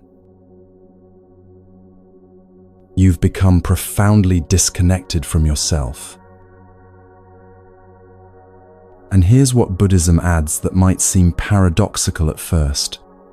The body ages, decays, eventually dies. This isn't meant to be morbid or depressing. It's meant to be motivating. When you truly understand that this body won't last forever, that it's subject to impermanence, just like everything else, something shifts. You stop taking it for granted. You start listening more carefully to what it's telling you right now, today, while you still have the chance. The Buddha taught his students to contemplate the body's impermanence regularly, not to become detached or nihilistic, but to develop appreciation and urgency. This precious human birth, this opportunity to wake up, won't last forever. So pay attention now. Listen now. Listening doesn't mean worshipping your body or making it an idol. It means respecting the messenger, honoring the communication, taking seriously what your body is trying to tell you about your life, your stress levels, your unprocessed emotions, your need for rest or movement or nourishment or release. When your body says, "I'm tired," and you override it with caffeine and determination, you're not being strong. You're being cruel to the only vehicle you have for this lifetime. When your body says, "This hurts," and you numb it with distraction or substances or relentless busyness, you're not solving anything. You're just teaching your body that its messages don't matter, that it has to speak louder next time. But when you start listening, really listening, something beautiful happens. The body begins to trust you. It doesn't have to shout anymore. It can whisper, and you'll hear it. So how do you begin to listen after years of ignoring? You start with something gentle, something that doesn't require you to be flexible or fit or have any special skills. You start with simple awareness. Right now, wherever you are, let's do a friendly check-in with your body. This isn't a formal meditation with rules and right ways to do it. This is just you checking in with yourself, the way you might check in with a friend. Start at the top of your head. What do you notice there? Any tension? Any tightness? Any sensation at all? Don't try to change it. Just notice it. Move your awareness to your face, your jaw. Are you clenching? Most people are, and don't even realize it. Let your jaw soften if it wants to. Bring your attention to your shoulders. This is where so many of us hold the weight of the world. Are they up by your ears, tight and braced? Can you let them drop just a little? Just soften the grip. Notice your chest, your breathing. Is it shallow and high, or deep and full? No judgment, just curiosity. Your stomach, your belly. Any tightness there? Any butterflies or knots or heaviness? Your hands. Are you making fists? Can you let them unfold? Let your fingers relax. Your legs, your feet. Can you feel them? Are they touching the ground? Can you sense the earth supporting you? That's it. That simple scan, that simple noticing is the practice. You might be surprised by what you discover, places you didn't know were tense, sensations you've been ignoring for so long they've become background noise, areas of your body that feel almost numb because you've disconnected from them so completely. Buddhism recognizes 3 basic types of physical sensation: pleasant, unpleasant, and neutral. This is part of a practice called Vedananupasana, observing feelings or sensations as they arise. Pleasant sensations, warmth, softness, relaxation, comfort. These are easy to be with, easy to notice. But notice what your mind does with them. It wants to hold on to them, make them last forever, turn them into something permanent. Unpleasant sensations, tension, pain, discomfort, restlessness. These are harder to be with. Your mind wants to push them away immediately, fix them, make them stop. Neutral sensations, everything else, the vast majority of your bodily experience that's neither particularly pleasant nor unpleasant. Your mind tends to ignore these completely, not finding them interesting enough to pay attention to. But here's what's revolutionary. You can be aware of all 3 types without grasping at the pleasant, without pushing away the unpleasant, without ignoring the neutral. You can just notice. Just be with what is.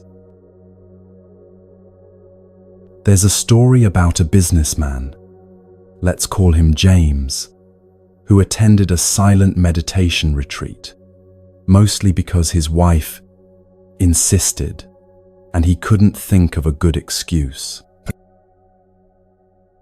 He spent his entire life in his head, analyzing, planning, strategizing, problem solving.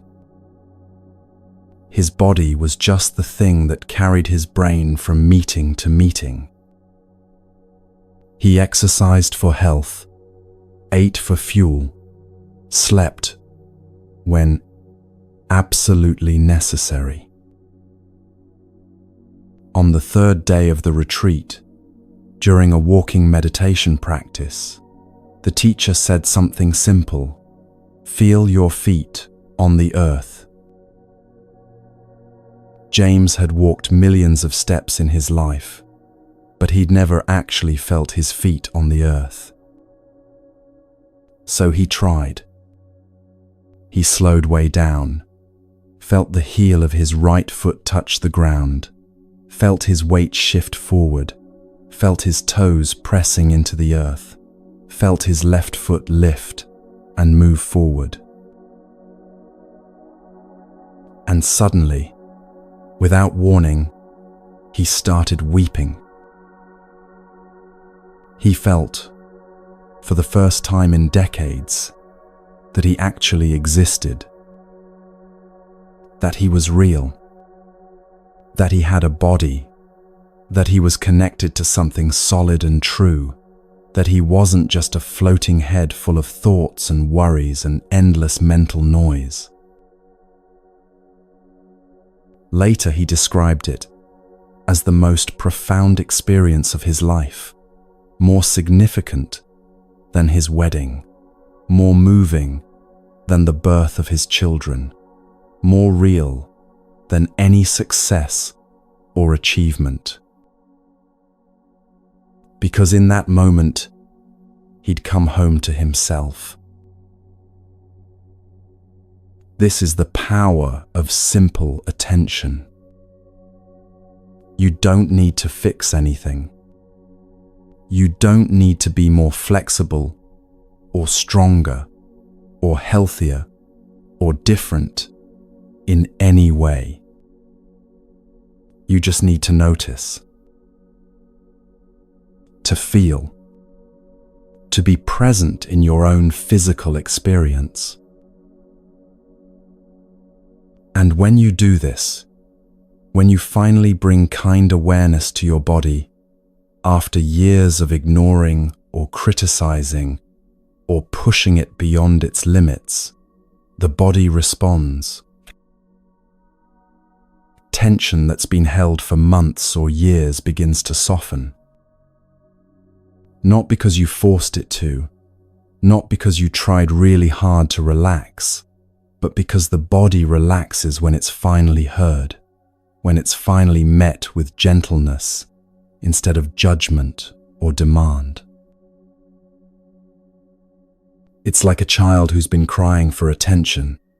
Once you finally stop, kneel down, and really listen, the crying stops. Not because you fixed the problem or gave them what they wanted, but because they feel seen, heard, acknowledged. Your body is the same way. It doesn't need you to be perfect. It just needs you to pay attention. Now, let's talk about the simplest, most accessible practice in all of Buddhism, one that you've been doing since the moment you were born, one that will be with you until your last moment, one that's always available, no matter where you are or what's happening. Your breath. Not controlling it, not forcing it to be deep or slow or any particular way. Just befriending it, just noticing it. The Buddha taught breath awareness, called anapanasati, as one of the most fundamental practices for developing calm and insight. It's so simple that people often underestimate it. They think, that can't be enough. There must be something more complicated, something more advanced. But masters spend entire lifetimes with the breath and never exhaust its depths. Why is the breath so powerful? Because it's the bridge between your conscious and unconscious mind, between your voluntary and involuntary nervous system, between your body and your awareness. You can't control your heartbeat directly, but you can influence it through your breath. You can't tell your digestive system what to do, but breathing affects it. You can't command your anxiety to disappear, but you can shift your nervous system state through breathing. Your breath has been with you since birth. It will be with you until death. It's the most faithful companion you have, more reliable than any friend, any possession, any external circumstance. And it's always here. Always now. Always free. You don't need any equipment, any special location, any teacher present, any perfect conditions. Your breath is available in traffic, in meetings, in bed, at 3 a.m, in the middle of a panic attack, in moments of joy, in moments of grief. 3 conscious breaths can change your entire nervous system state.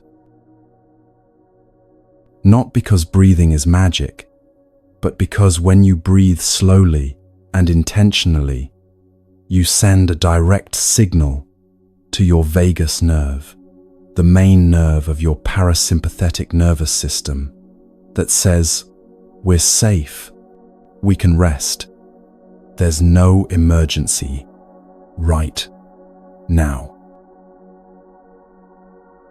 Let's try it together right now. Not later, not when you have more time, but now. Wherever you are, whatever you're doing, pause for just 3 breaths. First breath. Breathe in slowly through your nose, feeling the air move into your lungs, feeling your belly gently expand. And breathe out through your mouth, letting everything soften, letting the breath carry away any tension you're holding.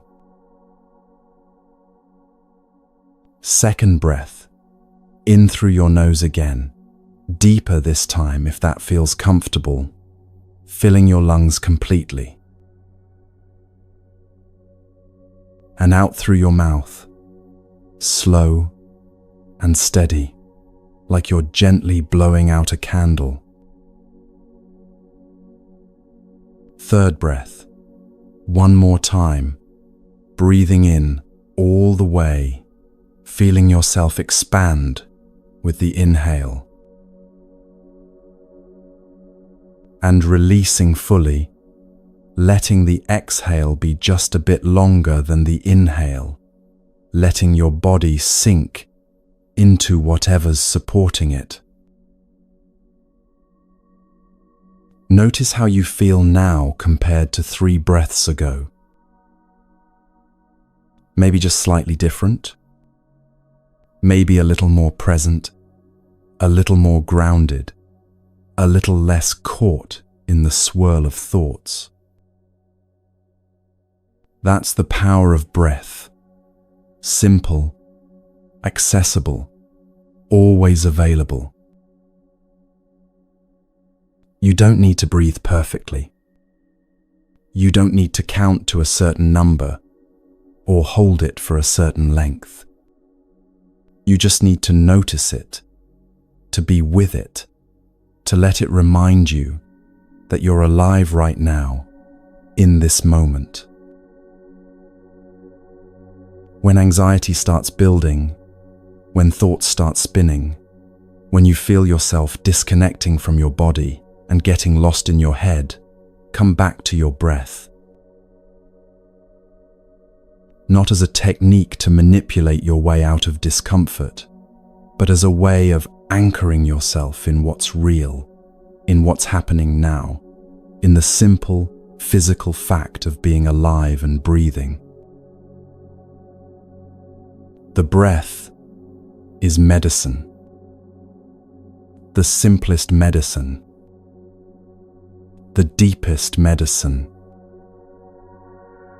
And your body, this precious human birth, this temporary vehicle, this messenger that's been trying to talk to you for so long, is waiting for you to come home.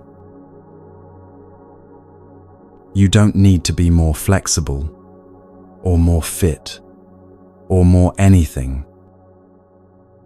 You just need to listen, to notice, to feel your feet on the earth and your breath moving in and out, and the sensations arising and passing in each moment.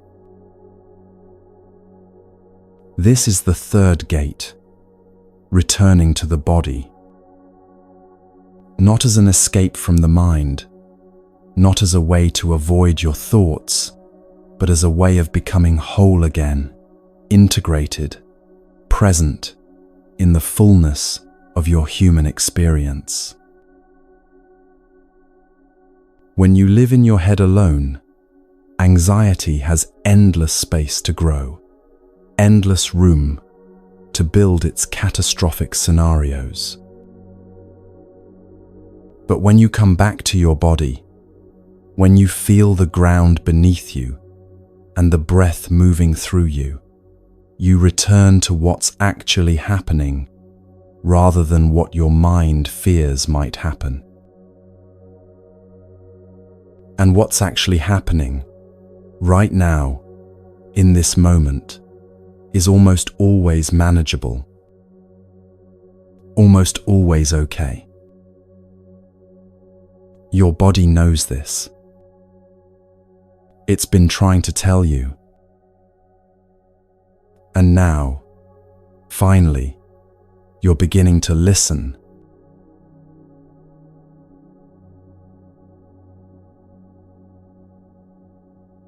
We've walked through 3 gates together, reclaiming time, freeing the mind, returning to the body. And now comes the most important part. Because Buddhist wisdom isn't meant to stay on a meditation cushion or exist only in moments of quiet reflection. It's meant to be lived, breathed, embodied in the middle of your ordinary, messy, beautiful life. This is where theory becomes practice, where understanding becomes transformation. Let's start with something that might seem simple but is actually one of the most radical acts of resistance against modern culture: doing one thing at a time. We live in an era that celebrates multitasking, that treats divided attention as a skill to be proud of. You're expected to answer emails during meetings, scroll through your phone while watching television, eat lunch while working, listen to podcasts while exercising, think about tonight's plans while having this morning's conversation.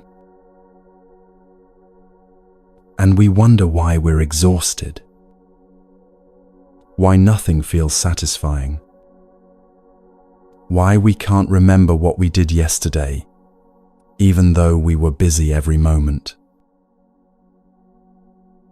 Here's what nobody tells you: multitasking is violence against presence. Every time you split your attention, you split yourself. You fragment your consciousness into pieces, none of which can fully inhabit any experience. Your body is at the dinner table, but your mind is checking work messages.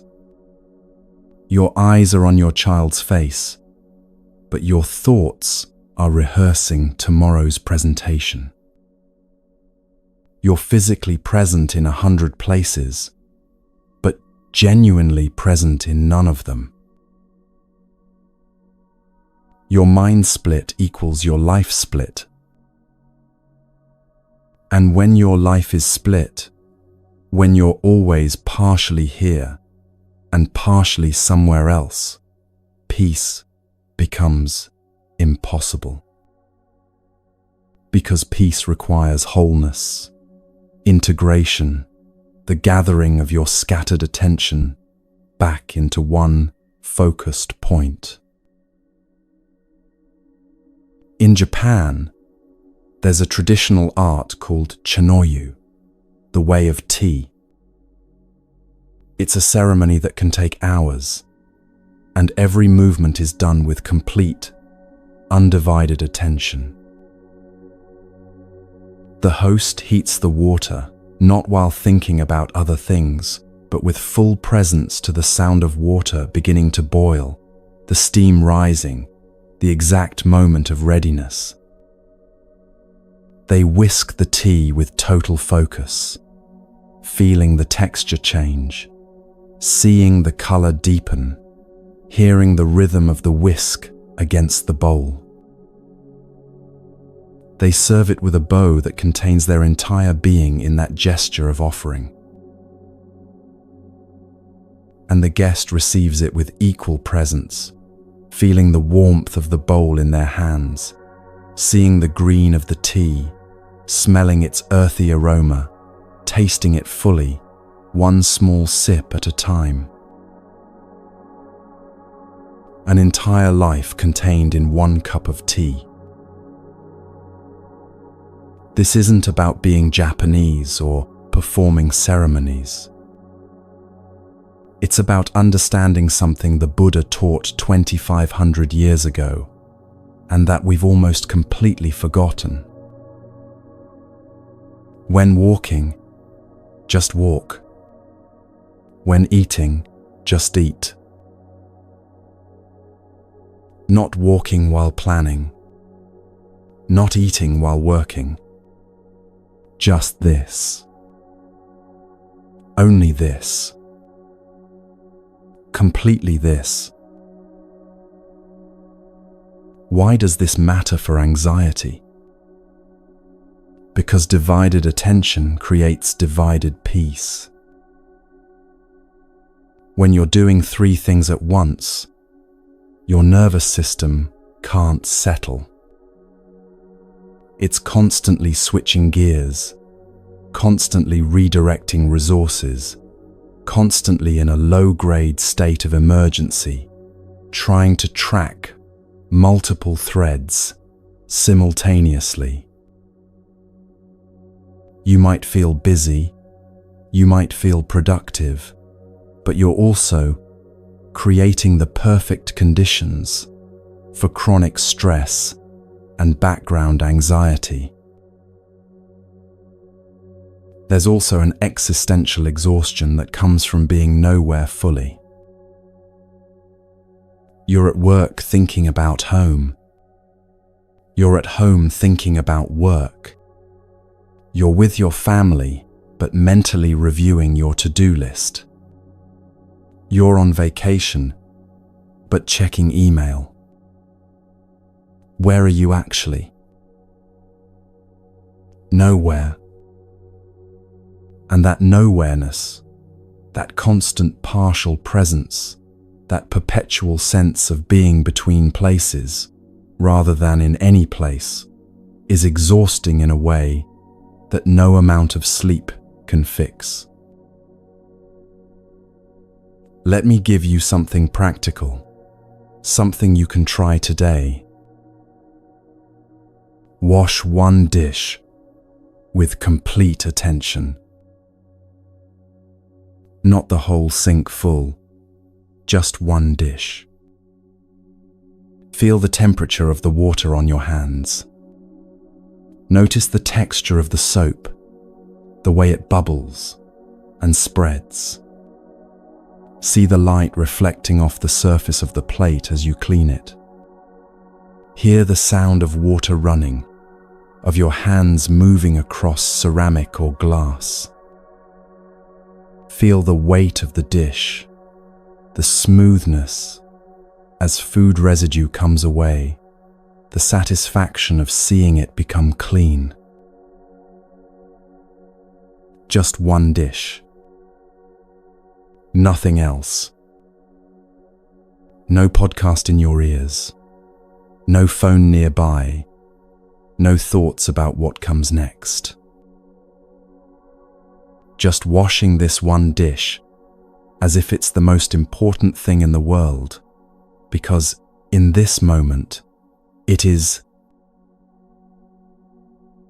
This isn't productivity advice. This isn't about becoming better at chores or time management.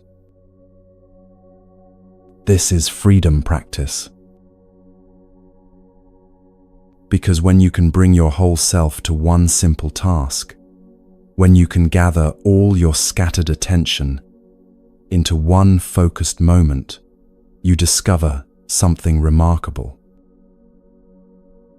You discover that the present moment is actually enough. That being fully here is more satisfying than being partially everywhere. That peace isn't found in getting everything done. It's found in being completely present for whatever you're doing right now. This is how you begin to live differently. One thing at a time. Completely. With your whole being gathered into this moment, this action, this breath. Now let's talk about a word that might be quietly running your entire life without you realizing it. Should. I should be further along by now. I should be calmer. I should have my life together. This shouldn't be so hard. They shouldn't have said that. The world shouldn't be this way. Every single should is a small act of violence against what is. Buddhism has a word for this, tanha, often translated as craving or thirst. But it's deeper than wanting things. It's the fundamental orientation of wanting reality to be different than it is right now. Wanting the pleasant to stay forever, wanting the unpleasant to leave immediately, wanting the neutral to become interesting. And should is how Tanha speaks in your mind. Every should creates a war with reality. Reality says, this is what's happening. This. Your mind says, no, this should be different.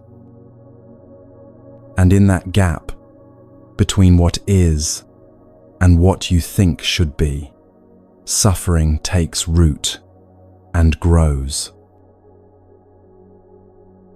There's a story that's been told in Zen and Taoist traditions for centuries, and it illustrates this perfectly. There was an old farmer who had one horse. One day, the horse ran away. His neighbors came and said, "Such bad luck." The farmer replied, "Maybe." The next day, the horse returned, bringing 7 wild horses with it. The neighbors exclaimed, "Such good luck." The farmer said, "Maybe." The following day, the farmer's son tried to ride one of the wild horses and was thrown off, breaking his leg. The neighbors said, "Such bad luck." The farmer responded, "Maybe." The day after, military officials came to the village to draft young men into the army. but the farmer's son was spared because of his broken leg. The neighbors said, "Such good luck." And the farmer said, "Maybe." This story points to something profound that the Buddha taught in the Second Noble Truth. Suffering arises from tanha, from this constant craving for things to be other than they are. We're constantly judging reality, constantly comparing it to our mental model of how things should be, constantly generating suffering by arguing with what is. But what if you stopped? What if, like the farmer, you simply acknowledged what is, without immediately leaping to, "This is good," or "This is bad," or "This shouldn't be happening"? Now, let me be clear about something crucial. Acceptance doesn't mean approval. You can accept that something is happening right now without approving of it, without thinking it's good, without becoming passive or resigned. Acceptance is simply acknowledging reality as it actually is in this moment, not as you wish it were, not as it should be, not as it might become, but as it is, right now. Buddhism calls this yathabhuta jnana dassana, seeing things as they really are. Not through the filter of your preferences, not through the lens of your fears, not colored by your judgments, just seeing what is. And here's the paradox. When you stop fighting what is, you actually gain more power to change it. Think about it this way. If you're standing in a river and constantly fighting against the current, saying, "This current shouldn't be this strong, this water shouldn't be this cold, this river should flow the other direction," you exhaust yourself. You use all your energy resisting rather than navigating. But if you accept the reality, okay, this is a strong cold river flowing in this direction, then you can work with what is. You can swim at an angle, use the current to your advantage, find the calmest path across.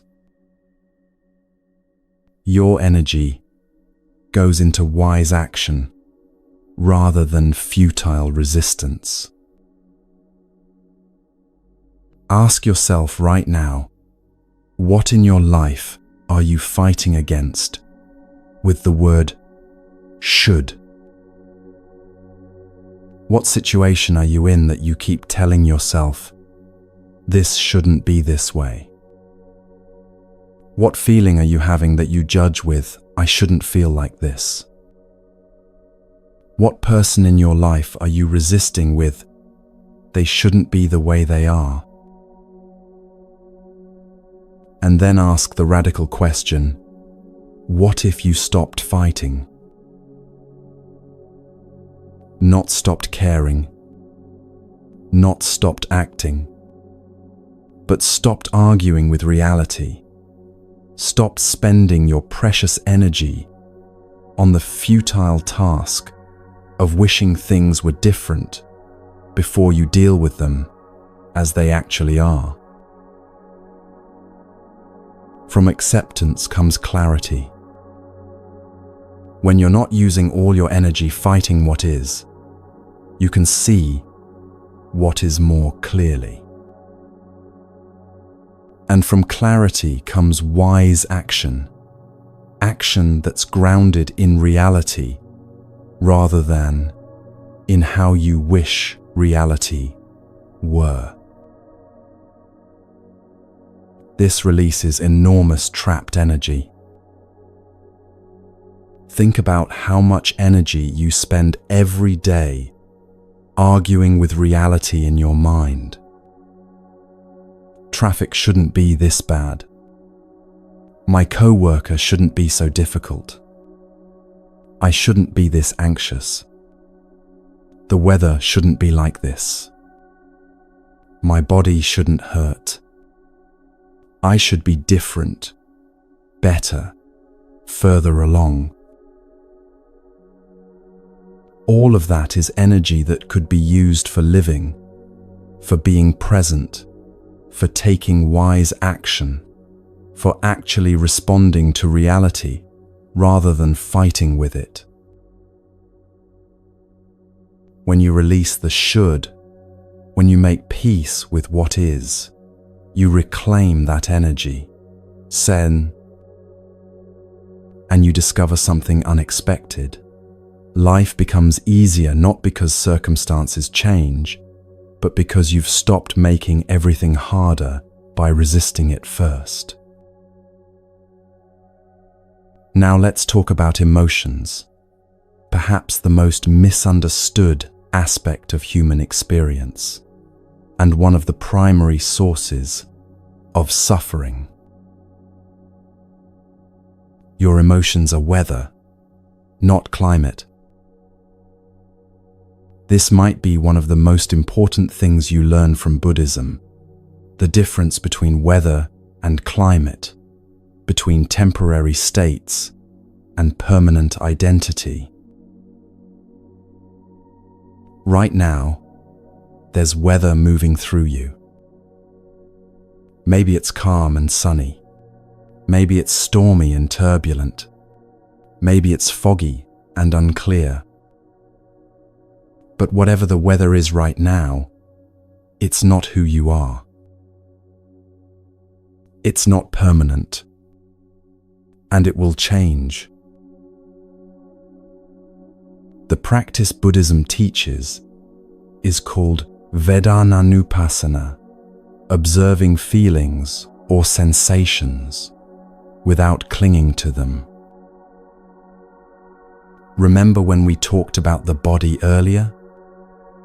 We mentioned 3 types of Vedana: pleasant, unpleasant, and neutral.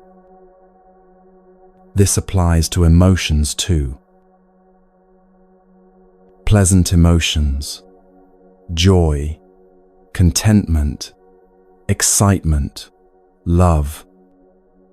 Your mind wants to grab these, hold on to them, make them permanent. I want to feel this way forever. And when they start to fade, because they always do, you suffer from the loss, from the grasping, from trying to keep something that was never meant to stay. Unpleasant emotions, sadness, anger, fear, anxiety, grief. Your mind wants to push these away immediately, resist them, make them stop. I shouldn't feel this way. This is terrible. I need to fix this right now. And that resistance, that pushing away, often makes the emotion intensify and last longer than it would have if you'd simply allowed it to be there and pass. Neutral emotions, that baseline state when nothing particularly intense is happening. Your mind finds this boring, unsatisfying, and immediately starts seeking something more interesting, creating drama or worry just to have something to feel. This is how suffering is created around emotions, not by the emotions themselves, but by your relationship to them. The clinging, the aversion, the denial that they're impermanent. But what if you could feel all your emotions without becoming them? What if you could experience anger without being an angry person? Feel sadness without believing you're a sad person? Experience anxiety without identifying as an anxious person? There's a story about a Zen monk who was known for his equanimity, his unshakable peace.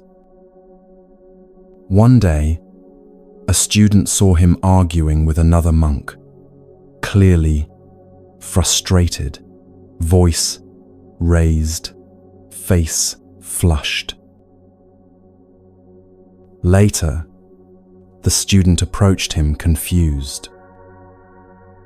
"Master, I thought you never got angry, but today I saw you arguing, clearly upset."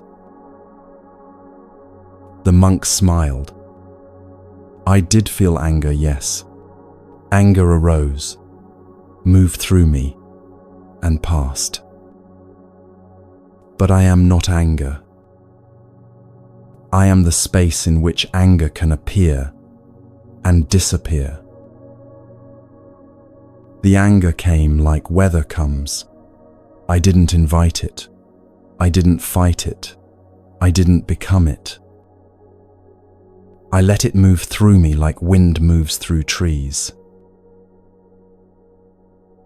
This is the practice, not suppressing emotions, not pretending you don't feel what you feel, but also not identifying with emotions as if they define you. I notice sadness is very different from "I am sad." I notice anxiety is very different from "I am anxious." That difference might seem subtle, but it's the difference between freedom and imprisonment. When you say, "I am sad," you've identified your entire being with that emotion. You've become it. It defines you in that moment. And when you're identified with it, you can't see beyond it, can't remember that it's temporary, can't access the part of you that remains steady beneath all emotional weather. But when you say, "I notice sadness," you've created space. You're acknowledging the emotion without becoming it. You're the observer, the witness, the awareness in which sadness can appear without consuming your entire identity. You're the ocean, not the waves. The ocean is vast, deep, powerful. Waves rise and fall on its surface, sometimes gentle ripples, sometimes massive swells, sometimes crashing breakers. But the ocean itself, the depth of it, remains unchanged by the surface weather. You are like that ocean. Your emotions are like the waves, real, powerful, worthy of attention, but not the totality of what you are. They rise from the depth, crest, and dissolve back into the depth. And you, the awareness, the consciousness, the depth itself, remain. This is what surfing means in Buddhist practice. You're not trying to stop the waves or calm the ocean, or achieve some impossible flat stillness. You're learning to ride the waves without drowning, to stay balanced as they lift you up and set you down, to respect their power without being destroyed by it. The practice is allowing. When an emotion comes, any emotion, can you allow it to be there without immediately trying to change it, fix it, push it away, or grasp onto it? Can you give it space to exist, to express itself, to move through you without resistance? This doesn't mean you act on every emotion. Feeling anger doesn't mean you have to yell at someone. Feeling fear doesn't mean you have to run away. Feeling attraction doesn't mean you have to pursue it. Allowing emotions doesn't mean letting them control your behavior. It means giving them permission to exist in your awareness without immediately reacting to them or trying to make them disappear. And here's what's beautiful. When you allow emotions to be there without resistance, they complete their natural cycle faster. Emotions are designed to arise, peak, and pass. That's their nature. Like waves, like weather, like everything else in this impermanent universe. But when you resist them, when you fight them or suppress them or try to think your way out of them, you interrupt their natural cycle. You trap them, and they stay longer, grow stronger, become more problematic.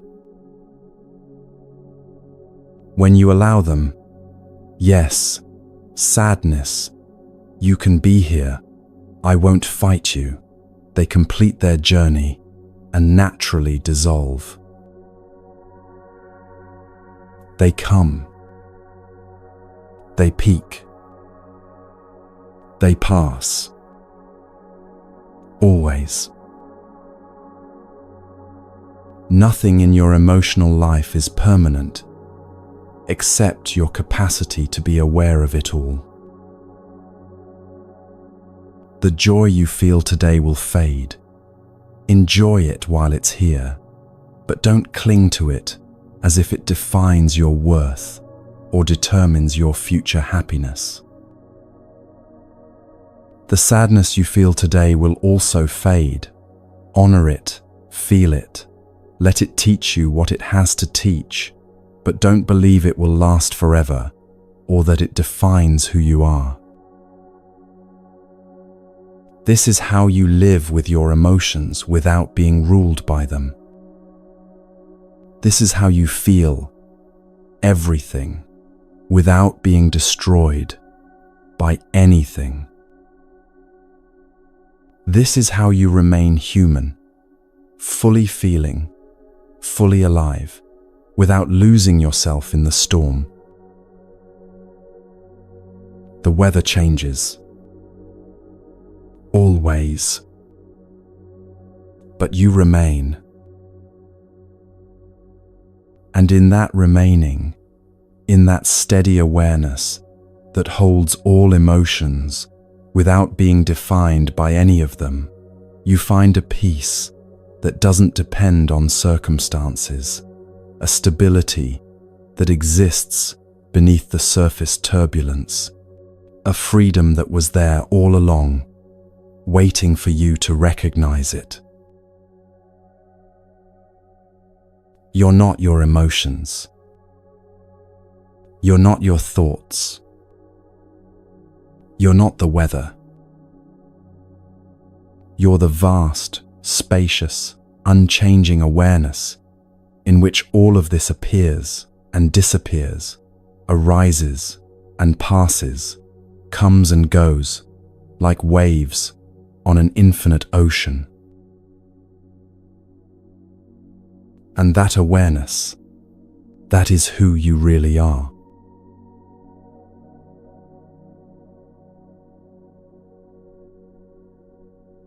There's a teaching at the very heart of Buddhism that, once understood, changes everything about how you experience life, anxiety, joy, pain, and every moment in between. It's called anicca, impermanence. Nothing lasts. Nothing stays. Everything that arises will also pass away. Everything that comes together will eventually come apart. Every beginning contains its ending, and every ending contains the seeds of a new beginning. This isn't meant to be depressing. In fact, it's the opposite. It's one of the most liberating truths you'll ever encounter.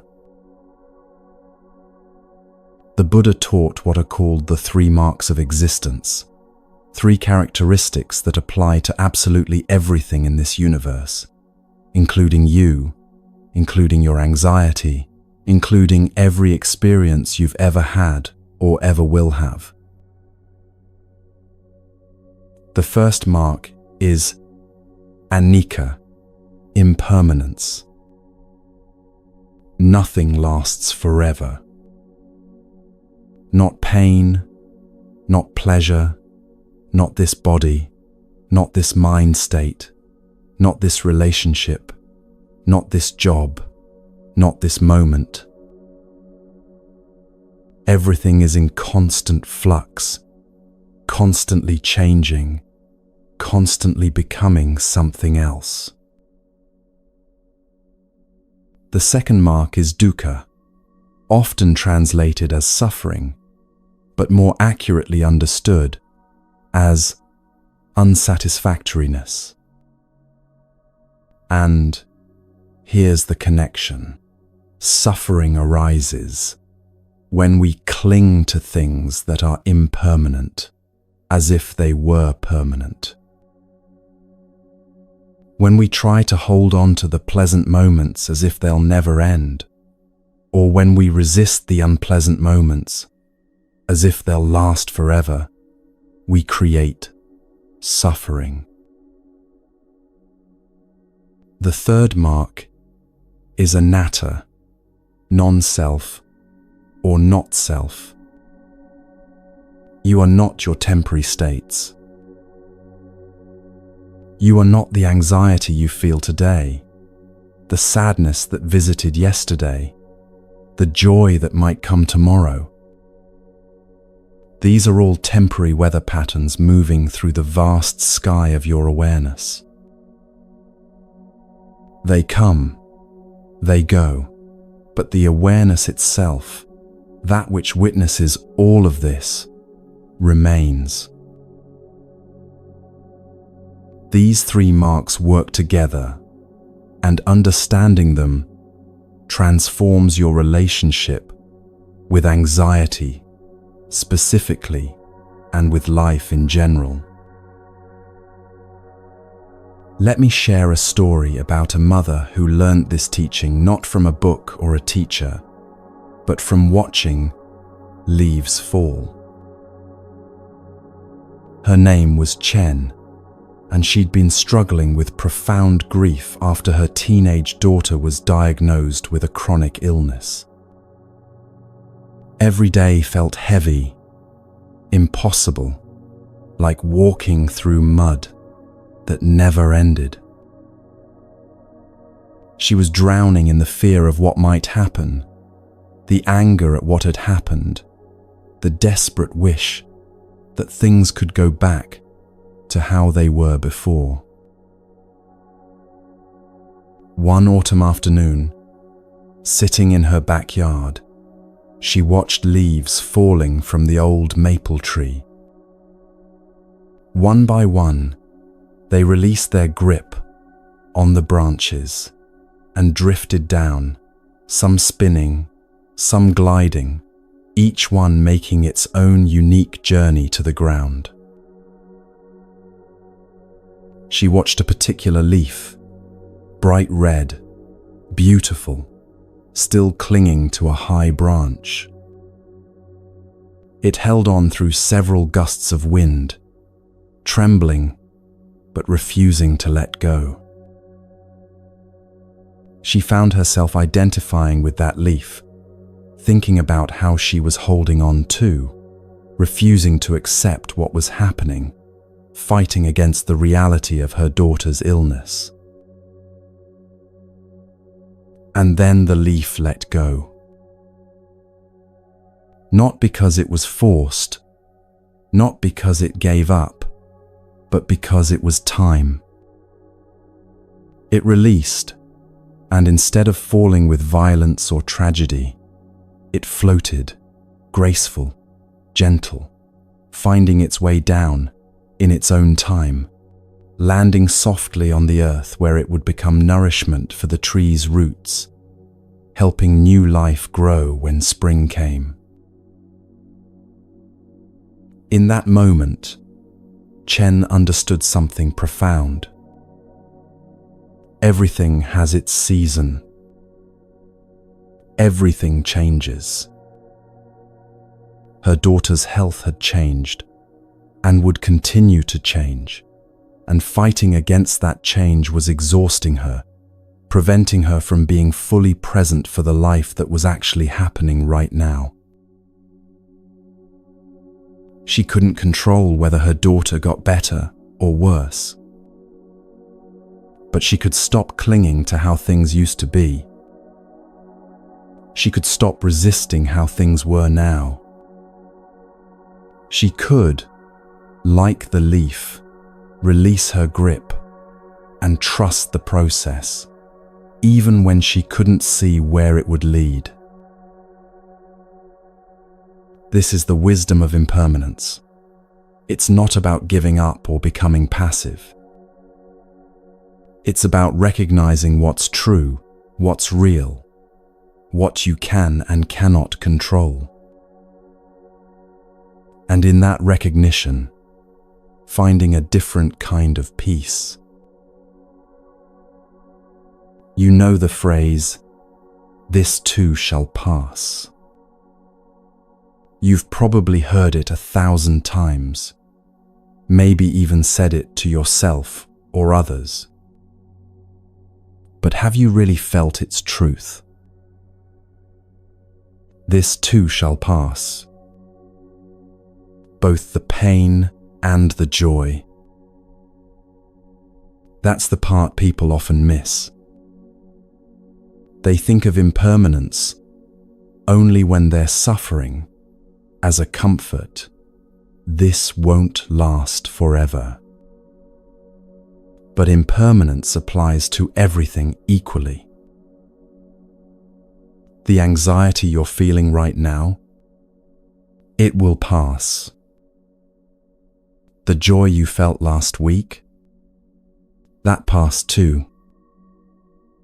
The love you're experiencing today, its current form will change. The anger, the peace, the confusion, the clarity, all of it is temporary. All of it is weather moving through. And here's where it gets interesting.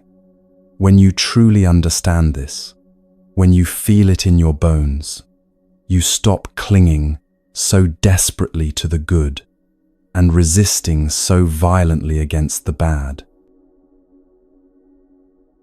The anxiety of holding on is exhausting. Trying to make the pleasant moments last forever, trying to prevent the unpleasant moments from arriving, trying to control the uncontrollable. This is where so much of your suffering comes from. But the peace of letting go, that's spacious.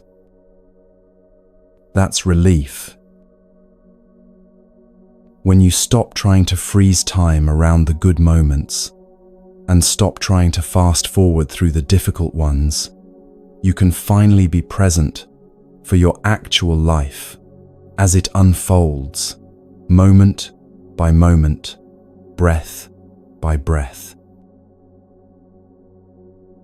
Why is impermanence liberation rather than sadness? Because it means nothing is stuck. Your current circumstances aren't permanent. Your current emotional state isn't permanent. Your current limitations aren't permanent. Even your anxiety, the thing that might feel like it's been with you forever and will never leave, even that is subject to change, is changing right now as you listen to these words. You've survived 100% of your worst days. Think about that for a moment. Every time you thought, I can't handle this, you did. Every time you believed, this will never end, it did. Every time you felt certain you wouldn't make it through, you made it through anyway. Not because you're superhuman, but because impermanence is a law of nature. Things change. Pain changes. Circumstances change. You change. Take a moment now and remember a time you thought would never end. Maybe it was heartbreak that felt like it would kill you. Maybe it was a job situation that seemed impossible to escape. Maybe it was a period of depression or anxiety that felt endless, like drowning in dark water with no surface in sight. And yet, here you are. That moment passed. That period ended. Somehow, even though you couldn't see how at the time, you moved through it and came out the other side. This isn't to minimize what you went through or what you might be going through now. Pain is real. Difficulty is real. But so is impermanence. And when you remember that every difficult period in your past eventually passed, it becomes a little easier to trust that this current difficulty will pass too. Not because you forced it to, not because you were strong enough or positive enough, but because change is the nature of things. The river keeps flowing. The seasons keep turning. The breath keeps moving in and out. And your experience keeps shifting, evolving, becoming something new, moment after moment after moment. This understanding, truly feeling it, not just intellectually knowing it, this is what allows you to hold your experiences more lightly. You can feel anxiety without believing it's a permanent condition. You can feel sadness without identifying as a sad person. You can experience difficulty without concluding that your whole life is difficult. Everything is temporary. Everything passes. And that's not a tragedy. It's the greatest relief you'll ever encounter. Now here's where this teaching becomes even more profound, more precious, more relevant to how you actually live your life. If everything is impermanent, if nothing lasts, if this moment will never come again in exactly this way, doesn't that make each moment infinitely valuable. Impermanence isn't just about relief from pain. It's about waking up to the preciousness of now. When you know time is limited, when you truly feel that this conversation, this breath, this sunset, this embrace will never happen again in exactly this way, presence becomes natural. Not forced, not performed, but natural. You stop postponing your life. You stop saying, "I'll be happy when," "I'll relax after," "I'll appreciate things once." Because you realize that there is no guaranteed future moment where everything will be perfect, and you'll finally allow yourself to be present. There's only now. This now. This breath that's happening right now and will never happen again. There's a beautiful Zen story about this that has stayed with me for years.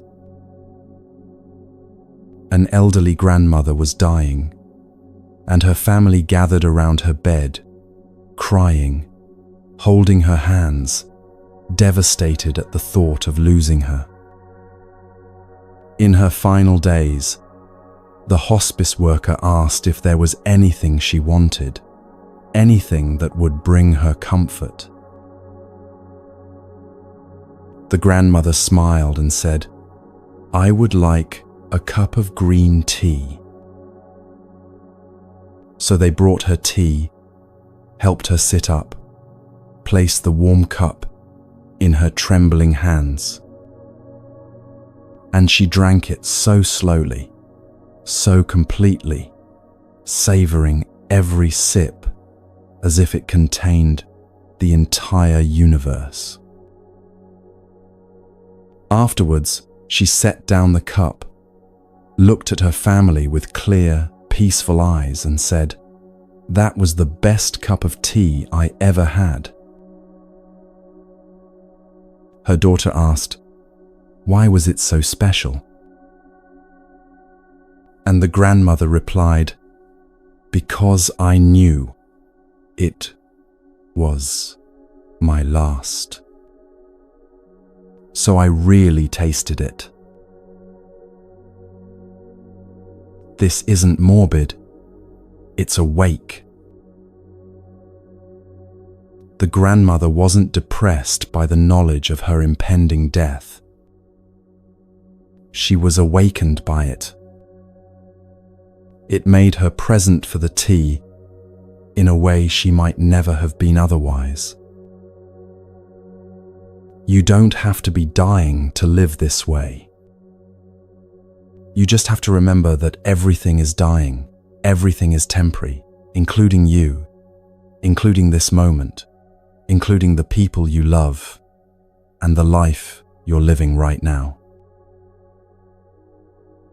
Each conversation is unrepeatable. You'll never have this exact exchange with this person again, even if you talk to them every day for the rest of your life. This version of them, this version of you, this moment in time, it's happening once. Each breath is a gift. Not metaphorically, but literally. You're breathing right now, and you have no guarantee of the next breath, even though you assume it will come. Each inhale, each exhale is a gift you're receiving moment by moment.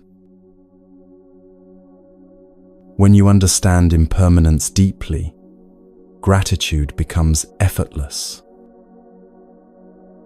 Not because you're trying to be positive or spiritual, but because you genuinely recognize how precious and fragile and temporary everything is.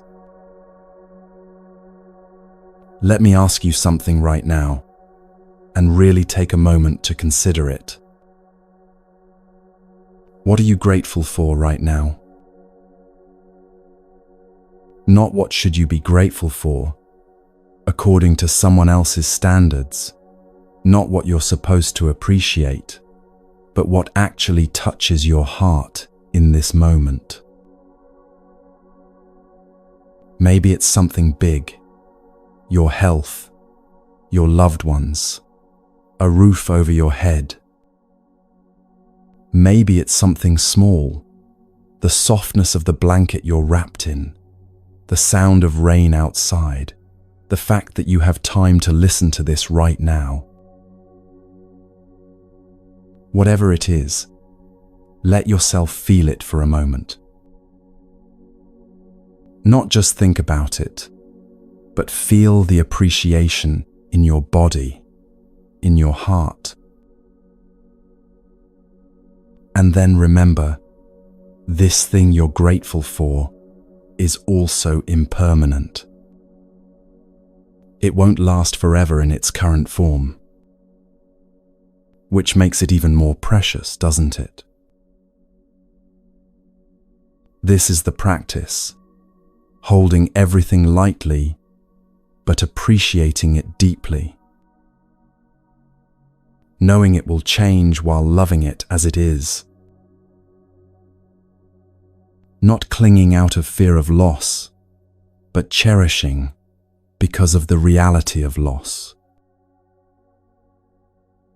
This moment, exactly as it is, will never come again. Read that again, slower. This moment, exactly as it is, will never come again. Not this configuration of light and sound and sensation. Not this particular thought or feeling. Not this version of you listening to these words. Life is constantly creating new moments, and each one is absolutely unique, absolutely unrepeatable, absolutely precious, precisely because it's temporary. So what do you do with this understanding? How do you live with the knowledge of impermanence? You soften. You soften your grip on how things should be and open your hands to how things are.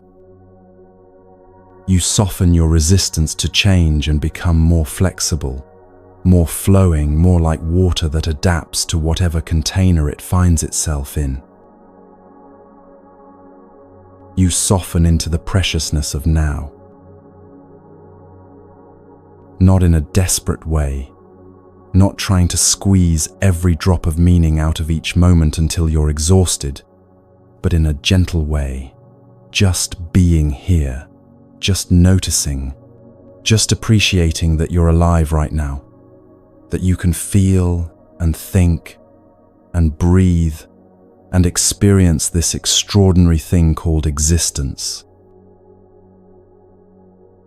The anxiety you carry often comes from trying to make things permanent that aren't, trying to control the uncontrollable, trying to guarantee a future that can't be guaranteed. But when you accept impermanence, really accept it, not just understand it intellectually, something releases. You can love without clinging. You can care without controlling. You can hope without demanding.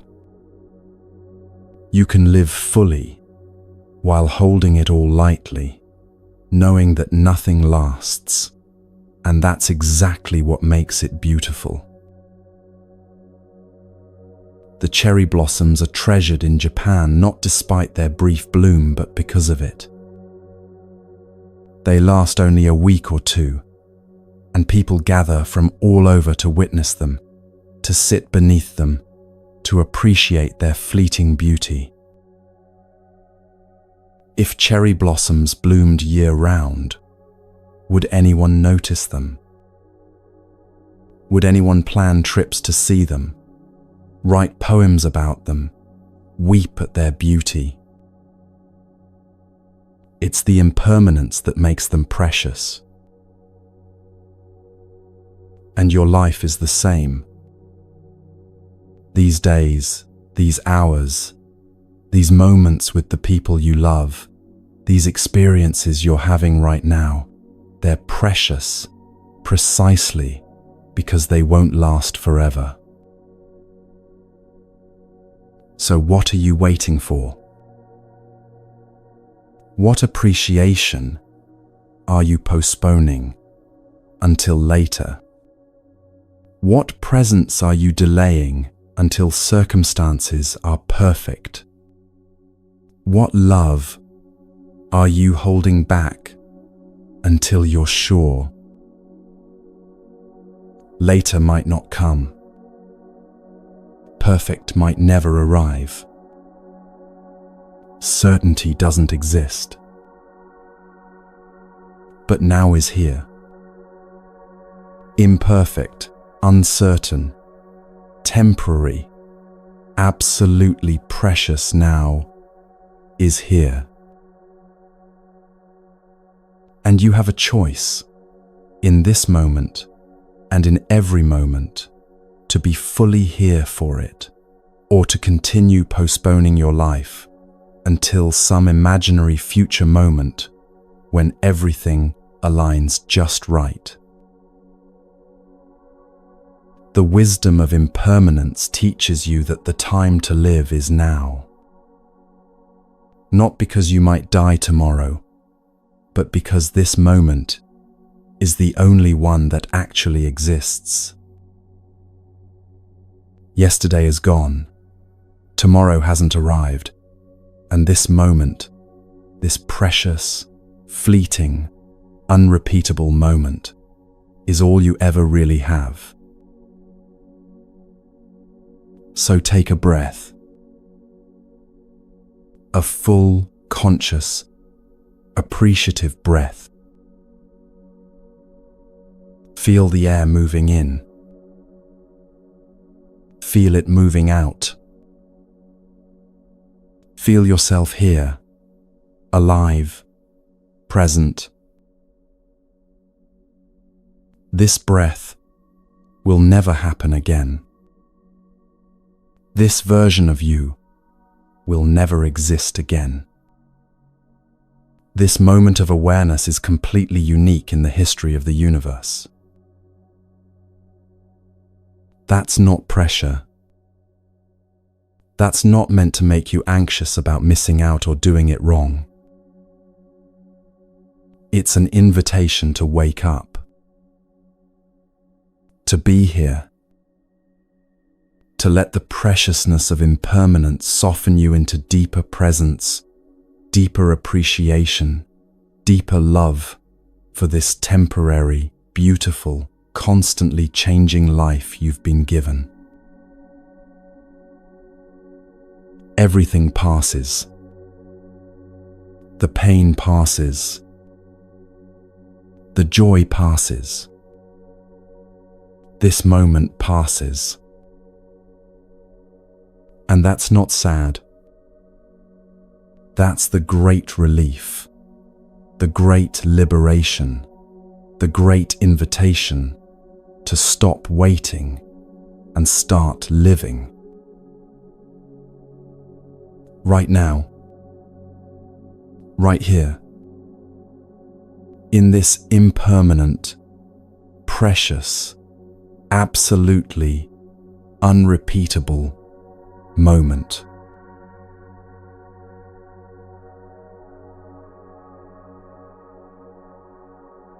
You don't need a mountaintop. You don't need a monastery in Tibet or a silent retreat center in the forest. You don't need to quit your job, leave your family, or change your entire life to find the peace you're seeking. What you need is much simpler, much more accessible, and much more powerful than you might think. You need to learn how to create micro moments of sanctuary right where you are, in the parking lot, before work, at your kitchen sink, in the 60 seconds between meetings, in the pause before you open the door to your home.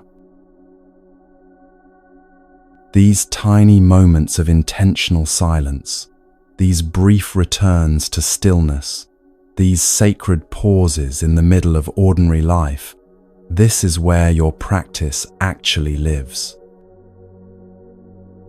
Not in some idealized future when you have more time, but right here, right now, in the cracks and crevices of your regular day.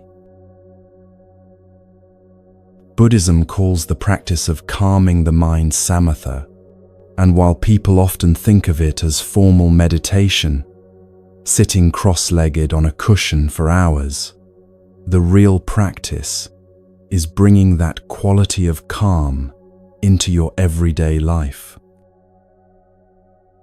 Samatha in the supermarket line. Samatha while washing your hands. Samatha in the elevator, in traffic, in the waiting room. Sacred pauses are exactly what they sound like. Deliberate, conscious moments where you stop the momentum of doing and simply be. Before you eat, pause for 5 seconds. Look at your food. Take one breath. Arrive at the table before taking the first bite. Before a meeting, pause in the doorway. Feel your feet on the ground. Take one conscious breath. Let the previous moment release before entering the next one. Before sleep, pause at the edge of your bed. Instead of collapsing into unconsciousness or scrolling through your phone, sit for just 30 seconds. Acknowledge the day that's ending. Take 3 full breaths. These aren't complicated practices. They don't require training or special circumstances. They're simply moments of remembering to be present, remembering that you have a body and breath, remembering that you can choose calm even when everything around you is chaos. Research shows that 60 seconds of intentional quiet can reset your nervous system. Just 60 seconds. 1 minute of conscious breathing, of silence, of presence, and your heart rate variability improves. Your stress hormones begin to decrease. Your parasympathetic nervous system comes online. You have 60 seconds. You might think you don't, but you do. You just haven't made them sacred yet. Let me tell you about Maya, a corporate lawyer who discovered this practice not through spiritual seeking, but through sheer desperation. She was working 80-hour weeks, handling high-stakes litigation, barely sleeping, living on coffee and adrenaline. Her anxiety had reached a point where she was having panic attacks in the bathroom at work, her hands shaking during depositions, her mind racing so fast she couldn't track conversations anymore. One morning, sitting in her car in the parking garage before work, she realized she couldn't get out. Not physically, she wasn't paralyzed, but mentally and emotionally, she couldn't face walking into that building, couldn't face another day of the relentless pressure. So she just sat there. And in that sitting, in that moment of not doing forced upon her by overwhelm, something shifted. She took a breath.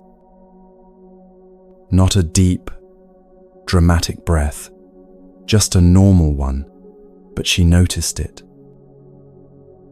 And then another, and another. For 5 minutes, she just breathed in her car, not trying to fix anything, not planning her day, not rehearsing arguments or reviewing emails, just breathing, just being, just sitting in the stillness before the storm. And when she finally walked into work, something was different. She felt more grounded, more present, less like she was already drowning before the day even began. So she started doing it intentionally. Every morning, before getting out of her car, she'd sit for 5 minutes. Just breathing, just being, creating a tiny sanctuary in the front seat of her Honda before entering the chaos of her day. Then she added another pause, 60 seconds before lunch, sitting at her desk with her eyes closed, just breathing, letting the morning release before the afternoon began. Then another 30 seconds before walking into her apartment at night, standing outside her door, breathing, letting work fall away before crossing the threshold into her home life. These micro moments, never more than 5 minutes, usually just 60 seconds, began changing her entire experience of life. Not because they eliminated stress or made her job easier, but because they gave her places to land, moments to reset, sacred pauses where she could remember who she was beneath all the doing and performing and achieving.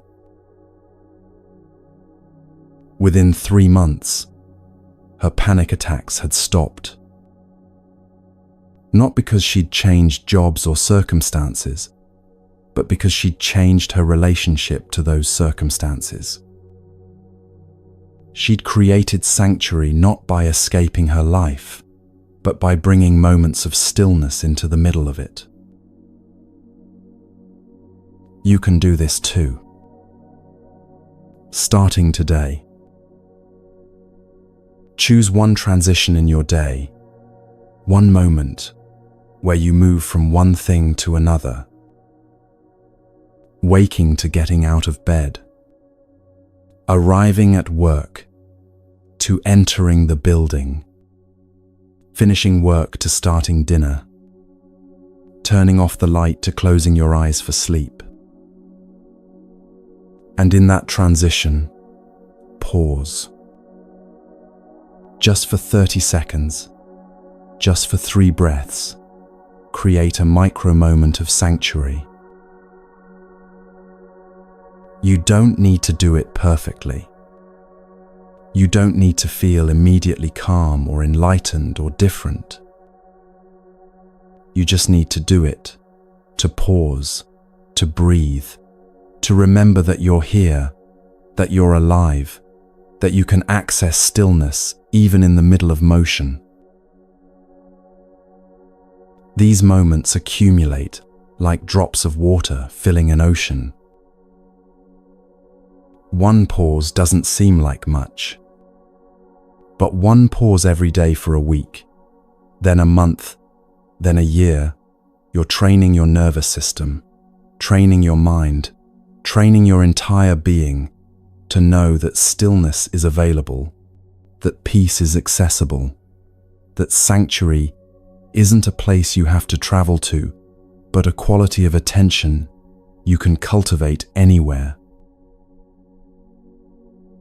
You're training your mind to come home.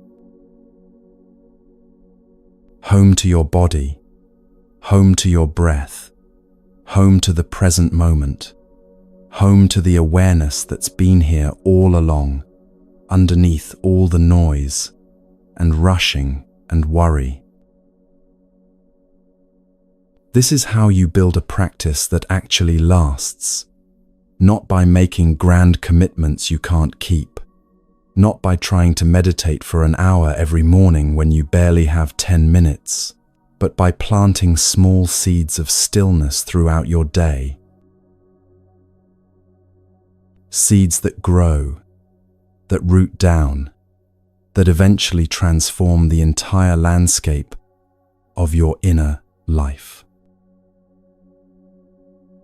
Now let's talk about something equally important: the environment you're cultivating your practice within, the people you're surrounding yourself with, the energies you're exposing your nervous system to day after day. Buddhism has a beautiful term for this, kalyana mittata, which translates to spiritual friendship or good companionship. The Buddha said that good friends, good companions, good comrades in the spiritual life are not just helpful to the path, they are the entire path. Why? Because your nervous system is porous. You absorb the energy of the people around you, the environments you inhabit, the conversations you participate in, the media you consume, the spaces you spend time in. You can't help it. It's how humans are designed, how we've survived as a social species. We regulate each other. When you're around someone who's anxious, who's speaking quickly, breathing shallowly, radiating stress from every pore, your nervous system picks up on that and starts to mirror it. Your heart rate increases, your breathing shallows, your muscles tense, all without conscious thought, just through proximity. But the opposite is also true. When you're around someone who breathes slowly, who speaks calmly, who has a quality of presence and groundedness, your nervous system responds to that too. You start breathing deeper without trying. Your shoulders relax. Your mind quiets. Their calm becomes contagious, teaching your system that it's safe to settle, safe to rest, safe to be present. This is why choosing your environment wisely isn't selfish. It's essential. You're not trying to isolate yourself from everyone who's struggling or avoid all difficulty. But you are making conscious choices about who and what you expose yourself to regularly, especially during times when your own nervous system needs support, when your own practice needs protection. Think about the words that surround you daily. Are they words that calm or words that agitate? Words of encouragement or constant criticism? Words of possibility or words of catastrophe? The Buddha taught about right speech as part of the Eightfold Path, speech that's truthful, helpful, kind, and timely. Not as a moral rule to follow, but as recognition that words have power, that they shape reality, that the linguistic environment we create affects the mental and emotional environment we inhabit. If you're constantly surrounded by gossip, complaint, cynicism, negativity, fear-mongering, your mind starts to take that shape. If you're regularly around words of kindness, curiosity, possibility, calm presence, your mind begins to reflect those qualities instead. The same applies to physical environments. A cluttered, chaotic space creates internal clutter and chaos. A clean, simple space with soft light and room to breathe invites your nervous system to settle. You don't need an Instagram-perfect minimalist aesthetic. You just need intentionality, creating spaces that support your practice rather than undermining it. A corner where you can sit quietly for a few minutes, without distraction. A bedroom that's actually restful, not filled with screens and stimulation. A kitchen where you can prepare and eat food with presence, rather than in front of a television or computer. Small changes in environment create significant changes in nervous system state. There's a story about a monk named Ajahn Chah, who was known for his wisdom and peace. When he was younger, he spent years going from teacher to teacher, monastery to monastery, seeking the perfect environment for enlightenment. He'd arrive at a monastery, practice intensely for months, then decide the environment wasn't quite right, too noisy, too quiet, too many rules, not enough structure, wrong kind of meditation, and he'd leave to find the next place. This went on for years until he met an old teacher in the forest who asked him a simple question: are you looking for the perfect place, or are you looking for peace? Ajahn Chah realized he'd been confusing the two. He'd been believing that peace would come from external circumstances, that if he just found the right environment, the right community, the right conditions, then his mind would settle. But the teacher showed him something different. You create the environment through your practice, through your presence, through the quality of attention you bring. Certainly, some environments support that more than others, and choosing wisely matters. But no external environment will give you what you haven't cultivated internally. So Ajahn Chah stopped seeking the perfect monastery, and instead committed to one place, one community, one practice. He chose his companions carefully, people who were sincere, who practiced with dedication, who supported each other's growth, rather than feeding each other's drama.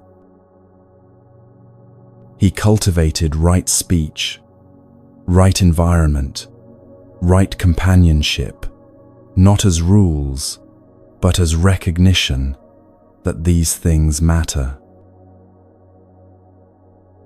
And in that intentional curation, in that wise choosing, his practice deepened in ways it never had, when he was constantly seeking better conditions elsewhere.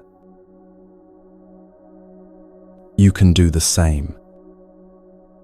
Not by abandoning everyone in your life who's struggling, but by being intentional about who you spend your most vulnerable time with. What voices you allow into your head, first thing in the morning and last thing at night. What environments you create and maintain. Setting boundaries is compassion, not selfishness. Saying no to environments that dysregulate you isn't mean, it's wise. Limiting time with people who constantly stir up anxiety, who criticize rather than encourage, who pull you away from your center rather than supporting you to return to it. That's not abandonment, that's self-respect. You're not responsible for fixing everyone else's nervous system, but you are responsible for tending to your own.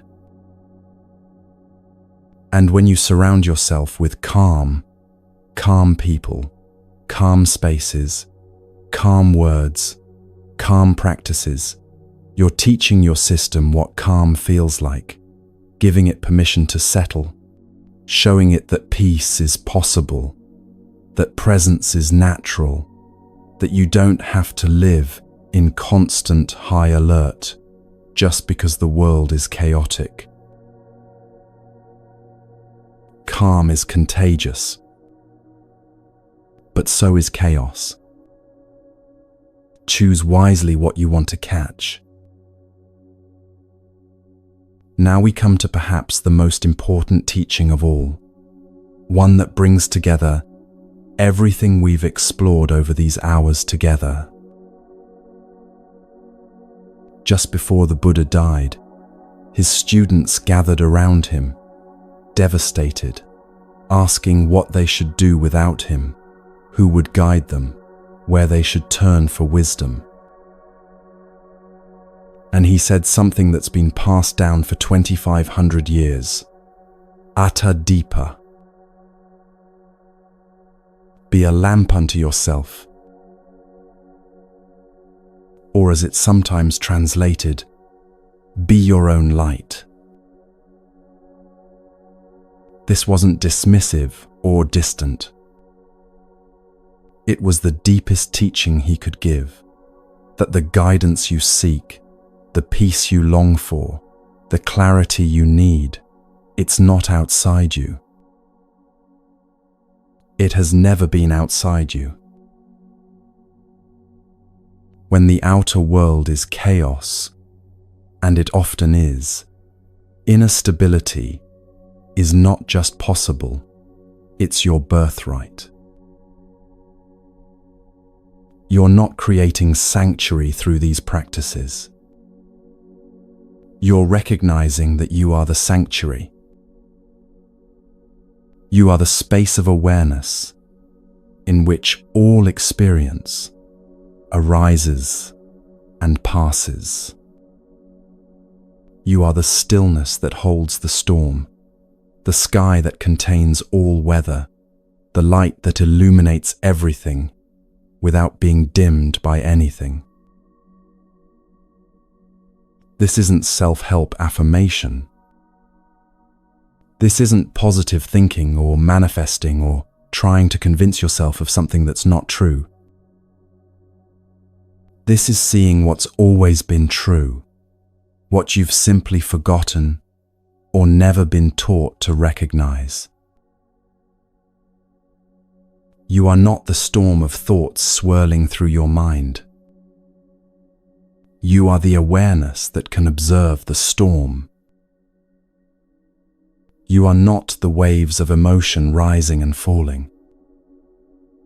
You are the ocean depth that remains steady beneath the surface turbulence. You are not the anxiety or fear or worry that visits. You are the space that can hold all of it without being destroyed by any of it. Take a moment and feel into this. Not with your thinking mind, but with your direct experience. Right now, in this moment, there's awareness here. Awareness of these words, awareness of your body, awareness of sounds around you, awareness of breath, awareness of whatever emotions or thoughts are present. That awareness, who or what is that? It's not a thought, because you can observe your thoughts.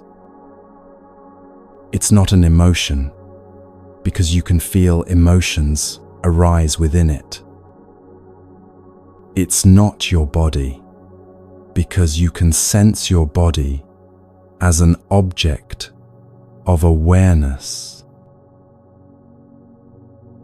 It's the witnessing presence, the consciousness itself, the space in which all experience happens. And that has always been here. That has never been touched by any of the content that moves through it. You could call it awareness, consciousness, presence, your true nature, Buddha nature. The name doesn't matter. What matters is recognizing it, resting in it, knowing yourself as that, rather than as the temporary contents that move through it. I am the space that can hold it all. Not as an affirmation you're trying to believe, but as recognition of what's already true. This capacity to hold, to witness, to be present for everything without being overwhelmed by anything, it's not something you need to develop or achieve or earn. It's been here all along. Practice doesn't create it. Practice reveals it. All these teachings, all these practices, the slowing down, the presence, the observation of mind, the returning to body, the recognition of impermanence, the micro moments of sanctuary. None of it is making you into something you're not. It's all just clearing away the clouds so you can see the sky that's been here the whole time. You are your own light. You have always been your own light. And the greatest gift of Buddhist practice is not that it gives you something new, but that it shows you what you've always had, but forgot how to see. The anxiety, the thoughts, the emotions, the experiences, these are all weather patterns moving through the vast sky of your awareness. Real, powerful, worthy of attention and respect, but not who you are. You are the sky itself. Vast, spacious, unchanging beneath all the changing forms. And in that recognition, in that knowing yourself as awareness rather than as the contents of awareness, you find the sanctuary you've been seeking all along. Not somewhere else. Not in perfect circumstances.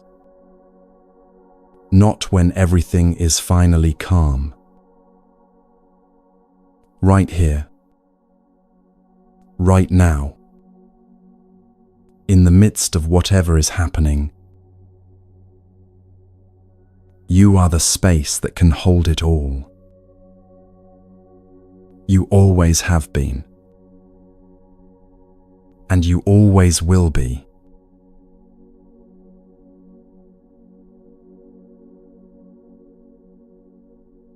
These 3 hours we've shared, they're not an ending.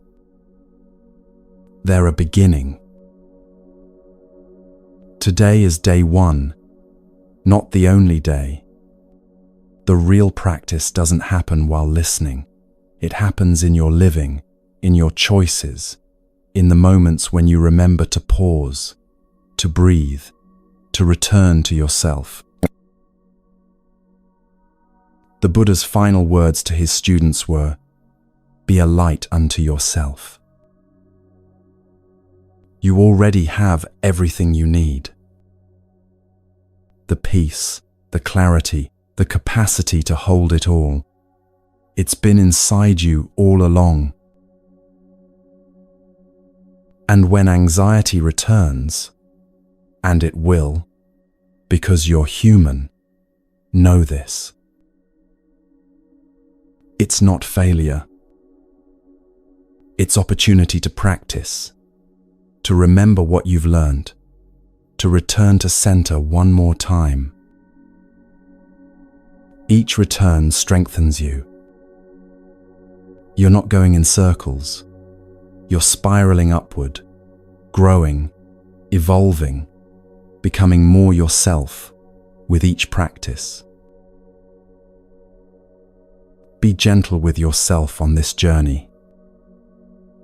You're doing something courageous, simply by seeking peace in a world that profits from your anxiety.